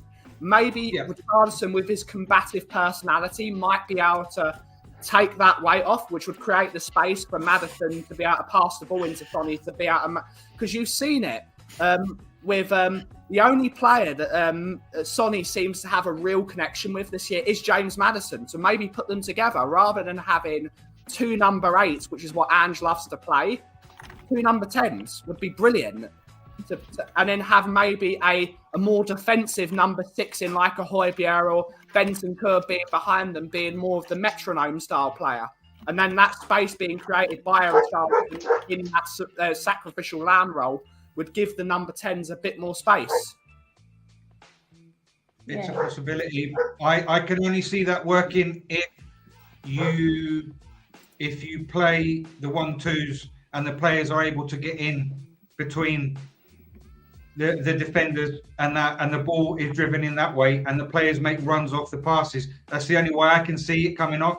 But I mean, opinions are totally valid. That's no problem, Ben. No problem. It's because of both feet. That's his best strength, isn't it? He's because he's so good with both his feet. He can go both ways. So even with 2 banks of 4, he'll still be able to create that space, and that would occupy another player. Because when Sonny plays, people put 2 men on him because he's so good. So maybe put him deeper, maybe might attract 2 players out, which would create space for another player. They wouldn't have to. A well-drilled defensive team would not do that. They would know when to hold. They would know when to push. They would know when to pull the line up. It's a game of chess. Those chess pieces are one. They would know. They would know. A well-drilled team would know how to do that. So I understand where you're coming from, but I can't see it. But everything's valid, of course. Guys, I've got to go because Angela's come home, so I've got to go. Angela, big up Ellie. Yes, tell Angela we said hello. Yeah, I will, and just want to big up my girl Kate. Just the girl loves Spurs. Jose's got it down there for you. Thank you very much. Yes. Yeah, and have a great show, guys. It's a really good debate you've got going here, Colin and Jose. Thank you. Yeah. And, thanks everybody for Ellie. We love you. See you next time. And you. Take care. I just want to say hello to Jose. We haven't spoken yet today, Jose. How are you, my friend? Good afternoon, everyone. I'm not staying long. I've come to do some housekeeping. That's all. Well, Right. We appreciate you. Yep. For the people in the chat, because there's a lot of you in there, and there's a great debate from these people on the panel, and there's also a great debate happening in the chat as well from other people. So I just wanted to shout out to people's channels, because I keep putting them in there, but it's worth shouting them out as well. So Ellie, please go over and subscribe to Ellie. She's on these 2 channels. Chris Meta Football TV. Please subscribe to Chris at Meta Football Thank TV. you. Subscribe to everyone. Yeah. Please subscribe to Ben at the Coffee Company. Boom. It's there as well in the chat. People are in the chat debating as well. Please subscribe to Dan at the Hotspur Hood. Boom. Absolutely. Yes. Kuba and Bobby are in the chat. Or please subscribe to them over at the Free Spurs Boys. You got Jesse at Jesse Talks Football in the chat as well. Please subscribe to Jesse. And with that, that's it. I've come to do my housekeeping. The other thing is, please hit the like button for the streams. You've got content here. The people are debating. You're all debating in the chat. If you're liking what's happening and you're liking what's happening in the chat, just hit a like button. It helps Talking Ball. It helps Colin immensely. And then apart from that, if any of you are interested, I'm on again at 10 o'clock tonight. Boys, enjoy yourselves. Have a good afternoon. Hey, we'll do. And everybody, we'll be plugging your show some more. Don't worry about that, Jose. And thank you for coming in. I've started the channels at the start, so you can do them before the end of the show again, yeah? You're the man. Thanks, All buddy. right, take care, lads. See you later. See you Bye. Jose, I wouldn't even call it a debate. It's just discussion about what we think would work in a football team. Exactly. I hate the word debate when it comes to football shows, because at the end of the day, whether we can scream all we want about what we think, so the manager's going to say, who are these idiots half the time? They're going to be like, these guys, it's not going to affect. So it's all about discussion. It's about having a good chat, and we'll try and be respectful. We all disagree with each other, and whatever happens, is as long as we have a good time and have a good chat about it, it's all that matters, really. 100%. And yeah, opinions all around is what I'm calling this. Not arguments, not debates, just opinions all around. Everybody's got them.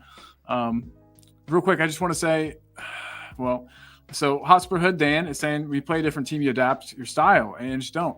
There's a lot of managers I think that play their one style. I don't see Pep changing things. Pep does change things. He does change things. Like the whole the 4 centre backs last year in the Champions League was absolutely genius. Playing Ake and who was the other centre back and playing 4 really deep defenders and having John Stones as a midfielder. That was genius. You do have to adapt your things once in a while. Pep goes wherever he goes, he adapts his style. Because, like, for example, German football is not the same as the Premier League. The Premier League is not the same as La Liga. La Liga is not the same as Serie A. You've got to. I don't know if Pep would. I think he would try and play his way of football if he managed in Serie A. I'm not sure how it would be effective if he had there for many, many years. But it's just like Serie A has its system. Like Napoli were one of the only teams that played hyper-attacking football. I think Atalanta play a very attacking, but it's still the same 3-5-2. But it's just a different style of that 3-5-2. But it's every league is its own style. But the reason the Premier League is the best league in the world is you have those Spanish-style teams. You have those low-block teams. You have those English-style teams like with a Sean Dyche. You have your Arteta-style teams, that's the reason the Premier League is the league to watch, because every team is different and you have to adapt your style to every possible style of football. There isn't one style of football in the Premier League. And absolutely. That is why it's much. So I do agree that Ange needs to tweak his style, but you do need to go back to the original philosophy. You have the philosophy, but you have philosophy part 1, philosophy part 2, philosophy part. You have different chapters of your philosophy. But yeah, I get that. I think in some games, Ange does have to change his style, because if you're playing against low blocks, you can't necessarily overload your midfield unless you've got really technical midfielders. And maybe we have seen some tweaks to his style or to his tactics this season. I don't know, Chris. Have you seen any? You've got you've got more knowledge about this than I do. But Chris, have you seen any tactical changes that Ainge has been making? I mean, I feel like he's tweaking things every match. I think that you're a fool if you don't. But they might not be big tweaks. It might not be, You've just answered the question. He does it every match because he has to. One thing is a style, okay, and one thing is a tactical change or a tactical necessity, or how you want to play, right, or how you have to play, okay. And those two concepts are different within themselves, okay, because you could play with a 5-3-2 or a 5-2-3 or a 5 whatever, and automatically think that's a defensive setup. You could play the most attacking football with a 5-man defense. Why do you know what I mean? Inter Milan play pretty attacking football. I mean, they're one of the best teams that play the most attractive and best playing football, and defensively are one of the best drilled teams around under Simone Inzaghi. But they play with a 5-man defense whenever they have to defend. They play with a 3-man defense when they have to attack. But they still play with 5 players that are defensive players, like on paper. But they still play brilliant attacking football because everybody plays their role according to the necessity. So, but the style, as Xavi, the current Barcelona manager says, style is unnegotiable. You do not negotiate the style. And is right in saying that he doesn't have to negotiate his style, because that whenever you become a manager, right, and people are on paths to become managers, whenever they have an idea in their head as what they want to do, how they think a game should be played from the start to the finish, right? Whether it has to be tweaked during that match, it has to be changed, and it could be changed 20 times. So yes, as you said, Colin, he does tweak it game in, game out, and it will be tweaked 5, 10, 15 times within those 90 minutes, 100 minutes. The games today are 105, 110 minutes long. Of course he tweaks it. He has to tweak it. And those that say he doesn't are wrong, you see. But that is only visible to the trained eye. And I'm not even a trained eye. I can see things, I can perceive things, but I'm not a trained eye to the level of Ange. I mean, hey, it's Cooper. Nice to see you. But does he change? Of course he changes. He has to change. If not, he'll get thumped. But he does. Yeah, exactly. I see little changes. He's 5th for a reason. Yeah, right? It didn't happen on accident, for sure. For his own merit, and through obviously things that have nothing to do with Spurs, because other teams win and lose and draw as well. But without the tools that he wants, and after 8 months of competition or however many, right, 9 months, whatever, he's 5th in a league that no one gave him credit for because he's a nobody from Australia. And 5th. and a true artist. Exactly. Yeah. No. 100% agree. I didn't mean to cut you off. I was just going to say there's this expression that I've heard where a true artist doesn't blame their tools. No. And I've never once heard Postecoglou blame the tools or the players at his disposal, whereas other managers have. I don't want to name names and start fights, but you know what I mean? It's just he's doing the best with what he has. He's not bitching about it. I love that. But guys, Kuva is here. What's up, Kuv? Just enjoying the discussions going on in chat as well as what's happening on the stream. I'm so behind on the chat. Sorry, everyone in the chat. I love all of you guys. It's cool. I was just noticing that when you say a true artist doesn't blame their tools, but that's fine if you're creating art. But we need something that's functional as well as artistic for me. So you do need the tools. Unfortunately, that's the way it is. Or you create your own tools. That will be another way of doing it. But that's a very patient, long game. Very much so, yeah. So I'd just like to point out that when we have all these arguments with other people and don't see their point of view, at the end of the day, the ultimate goal is the same for all of us. I think there's just different levels along the way of what we're prepared to see. Meanwhile, I think with Scott M, he gets a hell of a lot of flack because he's quite blunt with his views, but he and I aligned when it comes to what we want at the end of the day, which is great football and winning things. Who doesn't want that? There are parts that people will settle for. But in his case, he just wants the trophy. That's the priority. Trophies, no matter what. For me, no, for other people, it might be we've got to see exciting, attacking football just so we're entertained, no matter what. For me, I'm even harder to please because I've got to have both, no matter what. I won't sacrifice either. You've got to do it all the time. Attacking football is only good so I don't turn off the TV while I'm watching it. But ultimately, we're going to build this. I want to be the Barcelona again. I want to be the Brazil from the 1970s. That's what my aim is. Except for it's got to be a winning Brazil. Yeah. So some of these things we're talking about, is the manager good enough? Nobody knows. Nobody can tell for sure. It's the same conversation we had with Conte. It's the same we had with Mourinho. What would have happened if they're provided with what they need? We could have won things with them.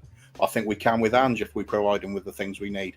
It comes down to the same thing again. We're talking about lackluster attacking play, which we're seeing this season. I think the compensation we're playing so much more attacking this season than last season is we've made up for that gaping loss, which is Harry Kane. If we were playing sitting back like we were under Conte, I don't think we'd score 30 goals this season. I don't see where it would come from because Kane was part of the build-up and he was the finishing touch on things. Since we lost that, this is where Scott and I are very much in tune with things. You look at the players we do have, and I think a load of them are terrible. They're shocking. They shouldn't be anywhere near a club of our stature. Yet we big them up as fans. As soon as they put on the Spurs shirt, I'll back him no matter what.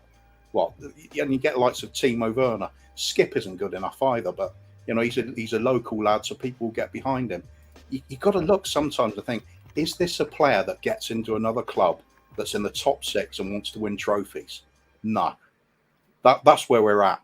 So I think we've got to work out what's needed to actually get into this situation where we are bringing in players or developing players that are of a standard where you think this bloke can help us win the league. This bloke can help us win European competitions, domestic cups. I'm not seeing that with a lot of our squad at the moment. We're a long way off. Changing manager doesn't work. I think Scott agrees with that as well. He's saying, what's the point in just sacking a manager if you're going to keep doing the same things? It's the fundamental changes at the club that's needed. There's little signs we might change, but nobody knows for sure. We'll need to see in the summer. But otherwise, we're just going to be following this long-term 24-year project where we'll go to a certain level and just leave it there, coast, because that's where the money's coming in. It's that nice little sweet spot for the owners. Maximum money coming in, minimum outlay. If we're going to keep doing that, we're never winning anything. So what are we really doing here?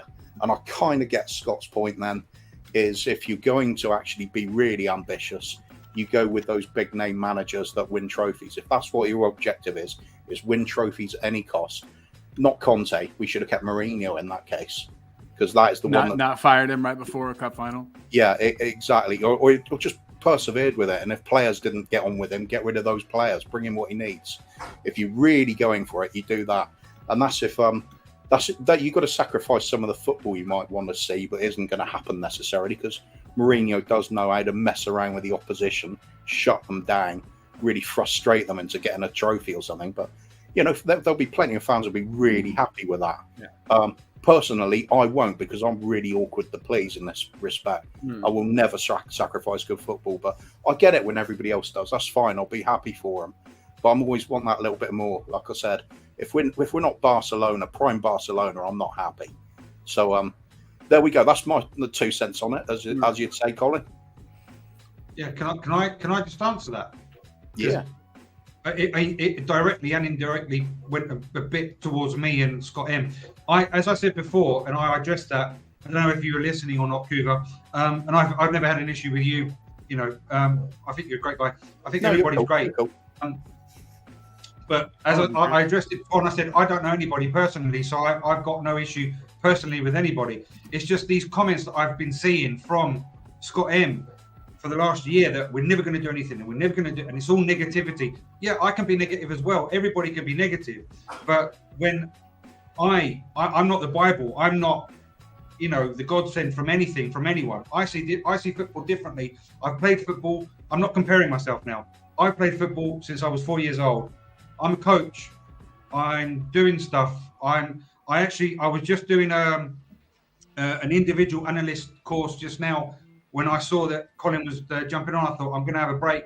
I'm doing things. I'm learning. I have my own way of seeing things. Okay, I'm not better than anyone else, but I've been seeing this since I started jumping on the internet and the Spurs thing, where I've met Jose and I met a lot of people, and I met Ben and I met Brian and I met loads and loads of great people, right, since last year. And I've seen all of this negativity from Scott M, and I've blocked him from internet because I can't take it, right? And there's a lot of places that I can't see him because I've blocked him because I can't take the negativity. And it's all, we're not going to do anything with Ange. Ange is rubbish. There's no point in this and there's no point in that. When he doesn't even give a chance. And these kind of like statements that are true, that may be true to him, which are fine. Everybody's entitled to their opinion, as Ben was saying before. We're all entitled to our opinions. It's just different ways of looking at it. I just get to a point where I just cannot take it when Conte develops and Ange doesn't. I mean, I said that before and I addressed that. It's not true, and it's statistically not true, and it's factually untrue. I think that sometimes it's just taken on the spur of the moment comments that I just personally am unable to deal with, and maybe it's my issue, but I just cannot deal with it, and that is why I bit back. That's the only reason why, and I'd like to address it. I don't want to have any polemic with anybody, no fighting with anybody. I have my own channel. I don't want to, that. Oh no, I don't want any problem with anybody. I have my own face to, and my own small, minuscule reputation to I don't know. Oh, you didn't hurt anything. Yeah, trust me. No. But what I'm saying is that I don't want people to see me as the problematic. I'm not problematic. I started this entire stream to cause problems, to be completely honest. I knew that everybody would get excited and I knew it was always you, Colin. It's always the bearded ones. I would rather address things in a proper manner. And seeing as Kuva brought it up, I would like to just address it because I'd rather do things in a proper manner than to just leave it hang and whatever. You know what I mean? Just address it in a professional manner. Likewise, no problem with you either, mate. Sure. We've all got different viewpoints. I think the problem with Scott a lot of the time is because a lot of his comments come through in the comments section, and I've done it before on Jacob's channel when there was heated debate going on, so I sort of called Scott out, said, "Come on channel, talk about it." And when he comes onto the channel and you get this full fleshed out argument of why he's saying these things, you realise he's a much more balanced view than you'd imagine. And he does enjoy the Pochettinos, the Harry Redknapps. It's just when you're trying to fit so much emotion and frustration into those text comments, we quite often just see the bad part of somebody or the good part of somebody, and not the balanced part. So it's difficult sometimes, but you're right though. It's that feeling of don't want to have any beef with anybody at the end of the day. You just that's really trying to get your own viewpoint. It's what's it called? It's seeing what you think. In some cases I'm more negative than Scott M because I've come out and said on stream I don't think we'll win a trophy by the time I'm 50, and that's me saying that because I just don't see a correlation to winning a trophy. I don't see it because every time we get to that position where we look like we're going to win a trophy, the rug's pulled out. Like we were in a final, and if Jose Mourinho went up against the Pep Guardiola team in a final, he would do it again. He's beaten him in so many finals. He would have done it. And how many times we had one of the best teams we've ever had? No transfers for 512 days. Until I've seen it, Kuva knows because Kuva and I spend a lot of time together. I am the ultimate pessimist. I am the ultimate pessimist. Until I've seen us win a trophy, I don't think we're going to win a trophy because I just don't see. I don't see the evidence to see that we're going to win a trophy in the next. Yeah, I think you're right, mate. But there's a difference between pessimism and negativity, though, isn't there? If we were top of the league right now, and you said, "Oh, we can't win the league," I'd say that's really negative. But if you're pessimistic with you and you say, "Look, we've never been close to winning the league in the last 20, 30 years, and we're fifth now," I'd say, yeah, it's pessimistic, but it's not straight negative, is it? Because it's an acceptance of where we are, isn't it? Fair. Yeah, that's my prediction. Until the owner of the football club starts letting the football side of the business flourish, I don't think we're going to win a trophy. And I need to see the evidence. It's massive negativity and pessimism, but it's also factored in a bit of realism. We've got 24 years of evidence of the owner pulling the plug, like George Graham. None of us like George Graham. Well, I can't really say anything. I was 4. No one liked George Graham football, but he won a trophy for us. He was in a semi-final, and he sacked him for Glenn Hoddle. He sacked the devil to sign God, and then he sacks God to bring in Jacques Santini, who's the worst football you've ever seen. Literally, Tottenham Hotspur Football Club invented park the bus football. Tottenham Hotspur invented it because that's what Mourinho said. When we put 10 men behind the ball against Chelsea at Stamford Bridge, Mourinho said they parked the bus. We invented that. And that's mostly because of Levy chopping and changing the styles every minute. You go from George Graham to Glenn Hoddle to Jacques Santini to Martin Jol to Juan de Ramos to Redknapp to AVB. We haven't had a consistent way of playing in the last 24 years. Kuvi, you would have more knowledge. When was the last time we had a consistent way of playing football? It's Bill Nicholson that's the last time we had a consistent way of playing football. We constantly change those two start. We go from attacker to defense, attack to defense. So that's the reason. So that's why I think we should stick. You could also say lack of balance as well. I mean, for me, the most perfectly balanced side we had was 1980s, early 1980s. We had the brilliance of Hoddle, but we also had the steel of Graham Roberts, Steve Perryman, and the pace and skills of Archibald up front. It was a really good balance to the team. We've kind of been struggling to replicate that.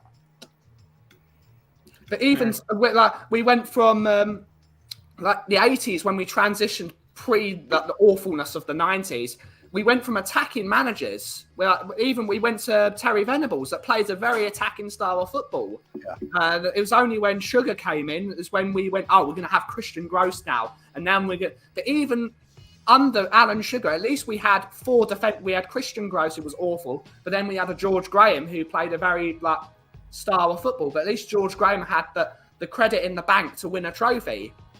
And you could also argue that Alan Sugar was prepared to put his hand in his pocket and pay for some really big names to come in. Nobody was around at the time will ever forget the day that Jurgen Klinsmann walked into the club. It was jaw-dropping. Yeah, I wish I could have been there. It's all about keeping to this philosophy of football. If we're coming out and saying, I will never change the philosophy of football ever again. It's not just back in Postecoglou. It's the manager after Postecoglou. The manager after Ange Postecoglou must be a similar style of football to Ange Postecoglou. 100%. It must be the same style of manager, because otherwise these 4 years of Ange building the club up to be a very decent attacking unit are totally pointless. It's pointless. It was pointless to have 9 years it was totally pointless to have 9 years, whatever it was, with Pochettino, to then go for Jose Mourinho, because you can't build off the back of it. That was Daniel Levy's little love affair with Mourinho, though. Levy wanted Mourinho forever and ever and ever. What he did? Because it's because it's easy, isn't it? If you really want to fix a club, for Levy's mindset, as far as I'm concerned, is it's cheaper to hire a new manager than it is to build a new team. That's why we got Mourinho in. Yeah, I 100% agree. 100% agree. I've got to go. It's Sylvester time. Cheers. It's been good having you. Yeah.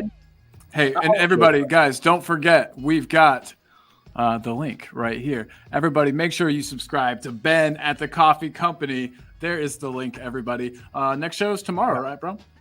2 p.m. And also, we've got Tottenham on Tour. We'll be streaming tomorrow morning, 9 a.m. on Cockerel Doodle Doo. Yes, I'll get that going too. Thank you for that.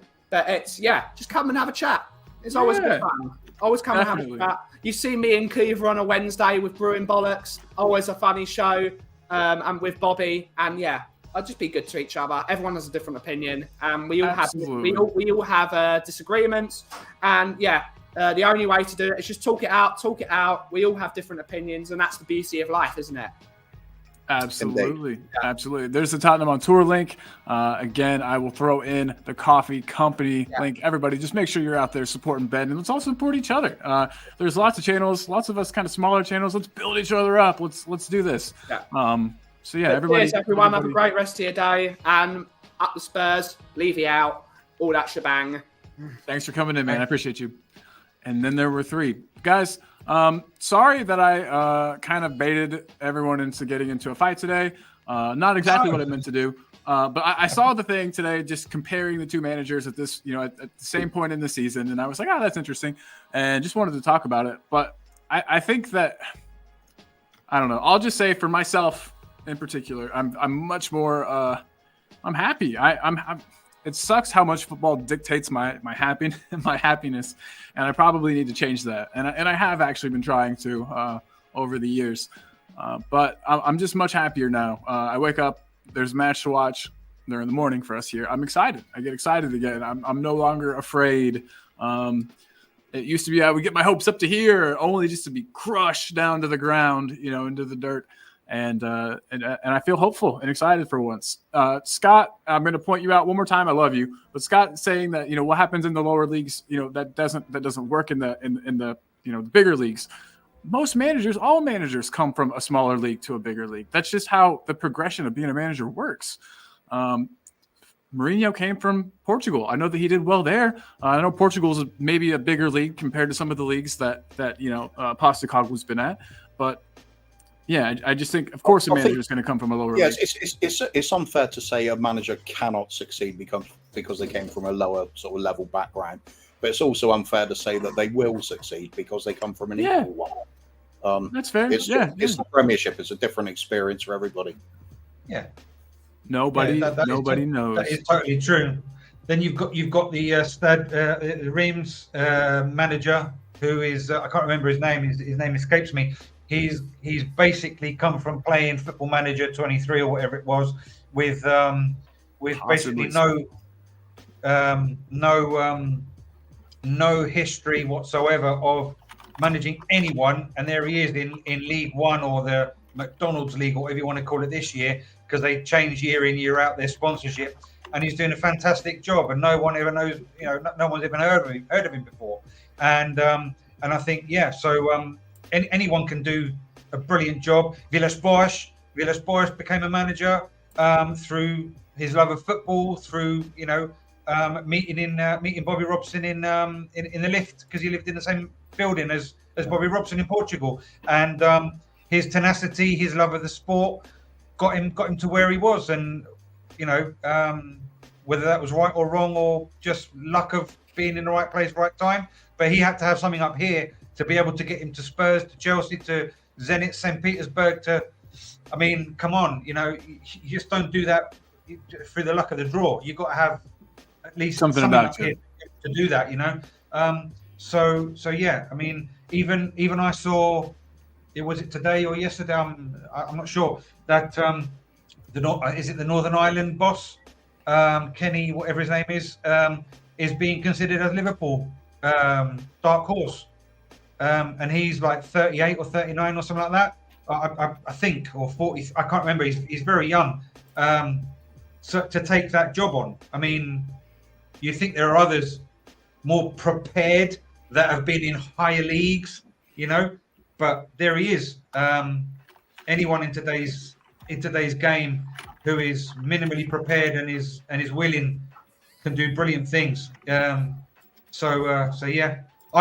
just so sad that Pochettino wasn't backed when we could have been backed, and the team wasn't changed up after the Champions League, because we could have had a brilliant project, we could have had a brilliant future, or at least a more peaceful one, at least with not so many ups and downs. And it's like we lost our way, and we're just stabbing at the dark with Mourinho and big name signings, and I think now.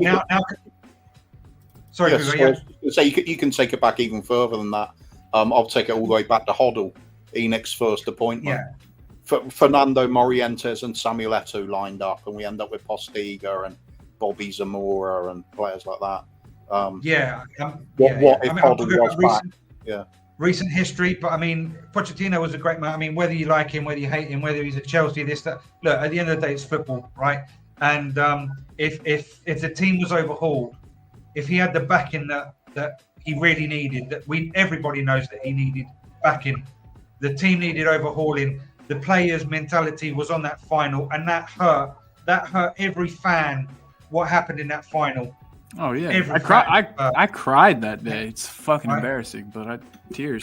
Perhaps a lot of fans thought, mate, it's Liverpool. We're not going to win, but at least we're in the final. But it hurt anyway. If we had an overhauling, right, bar the manager, but if we had the overhauling that we needed, that the club needed, if Levy actually did his homework and gave the club and the fans what we needed, the future would have been so different. Hindsight is great, but it would have been so different, and our hearts would be slightly blander. We would be getting along so brilliantly, all of us, instead of having fights over silly things. Really, I mean, we all love each other, I suppose, because Spurs is the epicenter of all of us, I suppose. But little quandaries and little silly things and little fights. And then the team would be in the same place. Like we still had to go through that big old rebuild. We're still having to do that. We're on the right path. I think we're on the right path. But I'm saying Levy was trying to avoid this. You know what I mean? By getting those past two managers, he was trying to avoid having to do the big rebuild that Pochettino wanted to do. But he's having to do it anyway after having to pay out two managers for not, you know what I mean? Having to pay out two managers for the remainder of their contracts. That's not savvy. That's not. It's not. He's supposed to be the businessman. Gets us two world-class managers to not have to fix his team so that they will do it, and then they didn't, and then he fires them both and pays them a lot of money. I said before. Sorry, but because I'm not. If not, I'm going to forget. I said before, I'm not a businessman, and it's probably obvious, but I think that those two big signings, probably firstly in Mourinho, was probably to appease. I'm just thinking that now. It's probably to appease the backing that Pochettino didn't get, and the bad flavour in our mouths, and the heartache Champions League final. Just get someone big in, because he's a businessman. At the end of the day, when the deal doesn't go through, get something sweet in, just to get a bit of flavour in.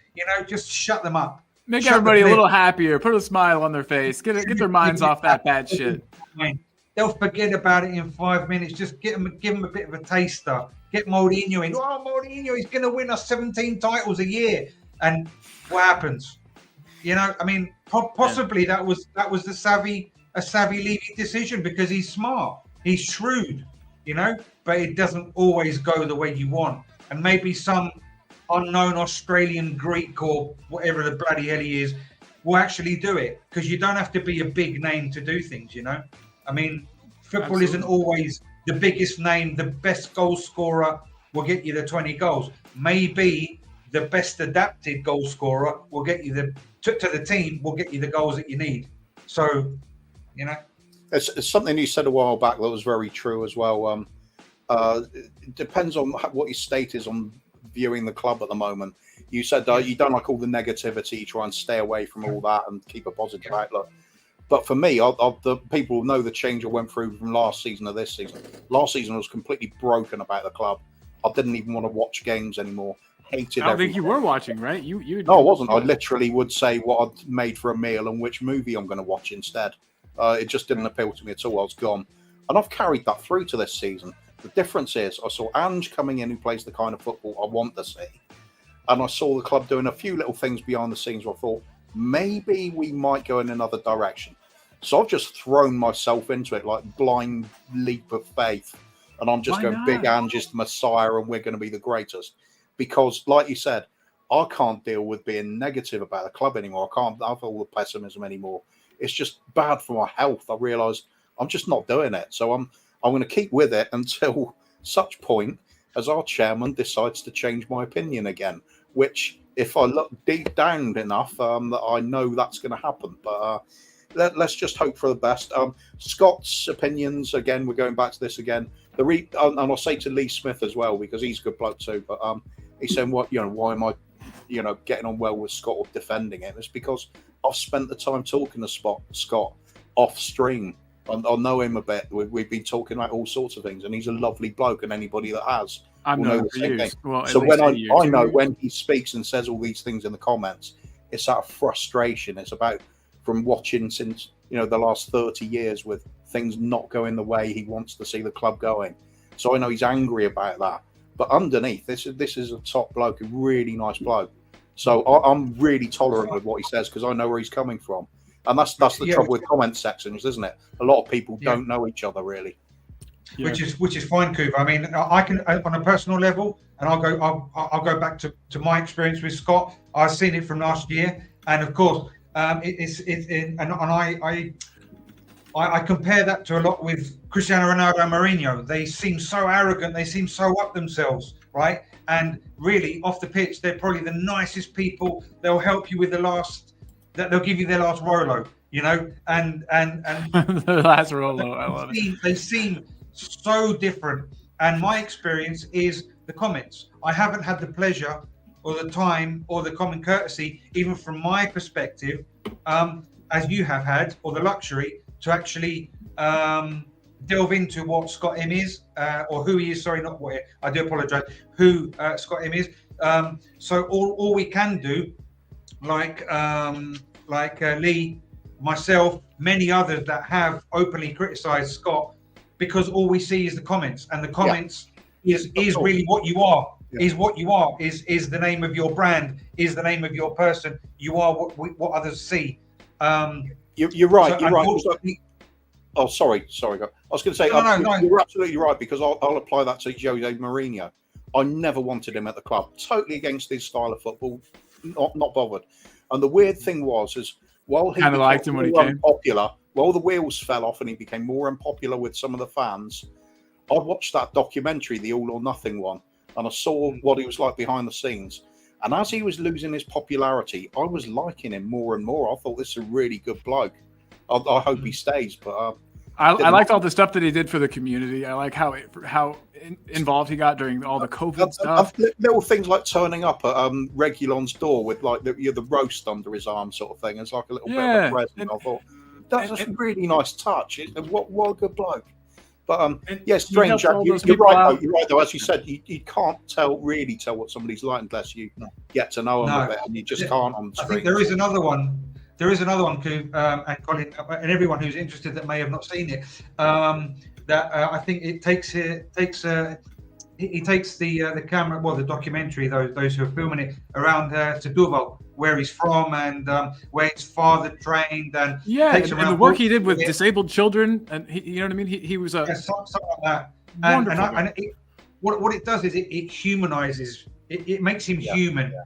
And that is the difference between, and when you see him smile, it's him smiling. It's not a facetious smile. It's not a playful, like the piss take smile kind of. And that is the manager. That is the facade that he puts up. The person, the character, not the person, the character that he puts up. Like Conte. Conte is probably the best guy, and of course the personal issues that he went through at the club with, the passing away, etc., etc. We all feel. I mean, of course, I'm sure no one's an animal here. No one's an animal, on the chat or in whoever follows us. And 95% of people are not animals. Of course, Conte, if we had him in front of us, we'd feel for him as well, and we'd want the best for him as a person, as a manager, as his family, friends. I'm sure everyone agrees with what I'm saying. As a manager, of course, we want the best for our club, and we don't want him shitting all over our, Leedy White. I'm sure, but we want the best, and the truth hurts. It does, but tactically and visually possibly wasn't the best, and we want the best. We want to see the best. We want 7 goals a game, and and it wasn't just for us. It just wasn't for us. And I don't know. I mean, I ramble on as well, but maybe now is the blueprint, and Angie's a different beast. I've said it a lot in other chats, and I think he's just a different beast. And I think perhaps Levy is getting the ball taken away from his eyes, and he's seeing football from a different perspective, perhaps with Ange. because he's able to convey what football means, and it's not always just a business. It's actually meaningful to a lot of people, and he has a way with words. We can see that. We saw that in other teams as well, and perhaps Levy is in love footballistically with Ange, and maybe he's dropped his guard and he's doing things for the better, for us, for the club, on the green. Maybe it's a change. I don't know. Only time will tell. But maybe it's like Cooper says, for our own sanity, we've got to believe it. For our own sanity and for our own mental health, I think that we all need to. Sorry, a question to Cooper. Do you think last season, on a personal note, or on a fan, from a fan standpoint, do you think things have changed from last season to this season? For yourself personally? How I feel about the team's changed massively. That's all I care about right now. Results wise and the performances, it's pretty much the same, isn't it? The only thing that's really changed for me is last season I saw no road forward. I didn't understand what we were even trying to do at points last season. It seemed all pointless. Right now I've got a little bit of belief in what we're doing. We're now looking to invest in those younger players with top quality, hence the young Swede that's just come in, who's supposed to be the real business. I think we're going to start building team around that sort of player, going a slow build over many years. We don't need to be signing the new Ronaldo or Messi, although it'd be nice, obviously, but I think we're going to do that at those lower level players that are going to turn into the next superstars. I'm okay with that. I've got a long-term vision now. I didn't have that last season. That's what's really changed for me. And I see a team playing on the front foot, trying to attack, doing it badly, but at least they're trying to get at the opposition. Front foot football like Pochettino used to do. Last season, I saw us on the back foot, defending deep, on the edge of our own box. It worked because, to an extent, because we had Kane and Son. We don't have Kane now. That's a massive hole. And all I've really seen, the trouble is, we've sacrificed some of our defensive solidity for trying to attack to make up for the fact we haven't got Harry Kane anymore. But we're always going to have to do that, though. I think put Kane into this team now would be flying. But you could also use the fact that if we had Van der Ven, Maddison, the players like that, and the doggy, put them into Conte's team, he would have done better as well. So it's a toss-up, isn't it? Yeah. This is why it always comes down to the same thing.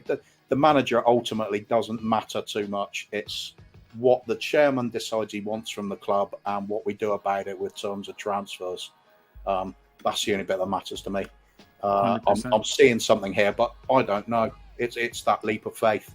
I believe we're going to do something, but if people say otherwise, I can't say they're wrong because it's the unknown.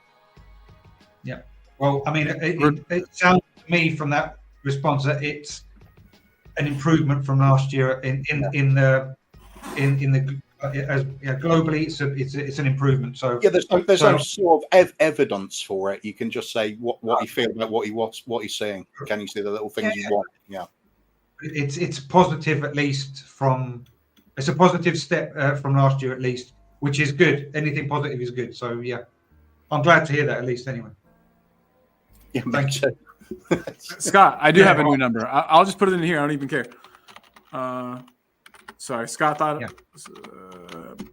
I'm going to have to run anyway, guys. Me too. So I have to work in 12 minutes. So I was going to try to. I usually put on the jazz music to start to end. But yeah, you got to run, Chris. Thank you so much for joining us. Yeah, is ready. Yeah, Chris. Thank you so much for joining in, man. I appreciate you more than you know. Thank you. I apologise for anybody that that feathers I've ruffled. It's I'm tired from yesterday's journey. I'm just going to throw that out as an excuse. I don't care. I literally brought it out of everybody. And everybody, please make sure Chris is coming back to YouTube. He's taking a break, and he's back, everybody. So please support Chris by subscribing to his channel. The link is below, Meta Football TV.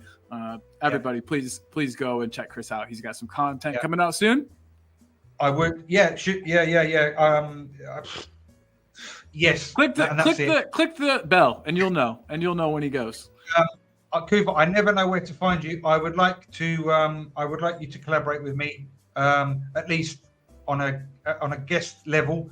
If you don't do it any other way, I never know how or where to find you. So I'm throwing it out for the whole ether to hear. Please come on the channel and make yourself known either to Jose or to Colin. They got my number, and I'd like you to collaborate in some way. They got mine. Happy to have your number passed on to me or vice versa. That's fine. Yeah, thank you very much. Absolutely. So thank you to everyone in the chat that shows the love, and to those that don't, I'm here just to be loved, man. So nothing personal. Sorry to Scott M for the feathers ruffled, and new beginnings are always welcomed. And thank you. I have to go because my dinner's getting cold. But thank you for having me, Kuva, all the love, and Colin as well. And cool. Big up. Later, buddy. Thanks again. Bye. Bye. And everybody, again, I'm going to throw his link up. He's got a place you can find him. It's Meta Football TV. That was Chris, everybody. He's wonderful. Really enjoy having him on the show. We were very lucky to be blessed with him, and also Kuva. So please support Kuva and Bobby K, who's in the chat, by subscribing to 3 Spurs Boys. The link is right there. Also today, we've had in the chat Dan from the Hotspur Hood. So please go and check him out. Subscribe there. Hit the bell. Quickly for Dan, he's just quickly asking in what way have we improved on the pitch? I'd say results wise, it's the same deal. We're going to a way of playing that we don't have the players for yet, so it's going to take time before we really see the results of it. So you shrug of shoulders. It's just different now. Yeah, agreed. Absolutely. Definitely, though, go and support Kuv and Bobby K and all the little Ks. Please go support them. 3 Spurs Boys is the channel. Everybody head over there. And also, Jess, JSY Talks Football. There is a dual stream going on today. She and Jordan Hyman, LFC, are doing a dual stream for the Liverpool match. So everybody, please make sure you head over there and you see that one. And then finally, last but not least, our very own Ellie can be found when she's not here at Just a Girl Who Loves Spurs. And also, Jose can be found at El Tel Cockerel, where he's got a show coming up in like 3.5 hours, the Mop-Up Show. And I can even show you guys a little bit of Jose mopping. Here he is mopping. Here he is mopping again. Ask him anything. Please come to the show with questions he requests, as it makes the show flow better. Kuva, and also Scott M became a member today. And he thought he was a member already. Big up, Scott. Love you, man. I did not block you. Let me get you my new number. I almost put it out here to the world, but I decided that was probably a bad idea. So I'll send it to you. But Kuv, any last words before we end this dance? Oh, just almost did it in chat there. Saying the Hotspur Hood. No, we're not. We haven't improved. What we're doing is in laying the foundations for a different way of playing. So you're not going to see the benefits of that until the players start coming in that we need to fill those positions. We don't have them all yet. So take your pick. Do you want to play on the front foot or back foot? It doesn't make any difference comparing this season to last season. Otherwise, it's just a case of where are we going from now on. Absolutely. I didn't say hi to Rodrigo Roadman, who was really happy to see you, Kuva. So Rodrigo Roadman is here. Big up, mate. Big up, mate. Yeah. Big up, everybody. If I missed anybody in the chat, I am so sorry. I am not the best at getting through the chat and also leading the show. That is where I need to improve, everyone. But I just want to thank everybody so much for joining today. I kind of clickbaited everybody in here with the thumbnail. Sorry about that. But it was fun. It was a fun time. So thanks, everybody, for joining in. We all love our club. And we just have different ideas of the direction we should be heading and the direction we're going and how to get to the top. So Kuv, I think that's pretty much it. Back Postecoglou, I have down here. I've been leaving it there. That's the main thing. I think if we back this manager, we're in a good spot. That's right. Ange is the Messiah, and we're winning the quadruple next season. There you go. There you go. And with that, we'll end this baby so I can get to work. Kuv, stay in the back for just 2 seconds if you don't mind. No worries. All right, awesome. I'm going to play this out with James Madison because why the hell not, everybody? Here it comes. Thank you again, everyone, for joining. Big love.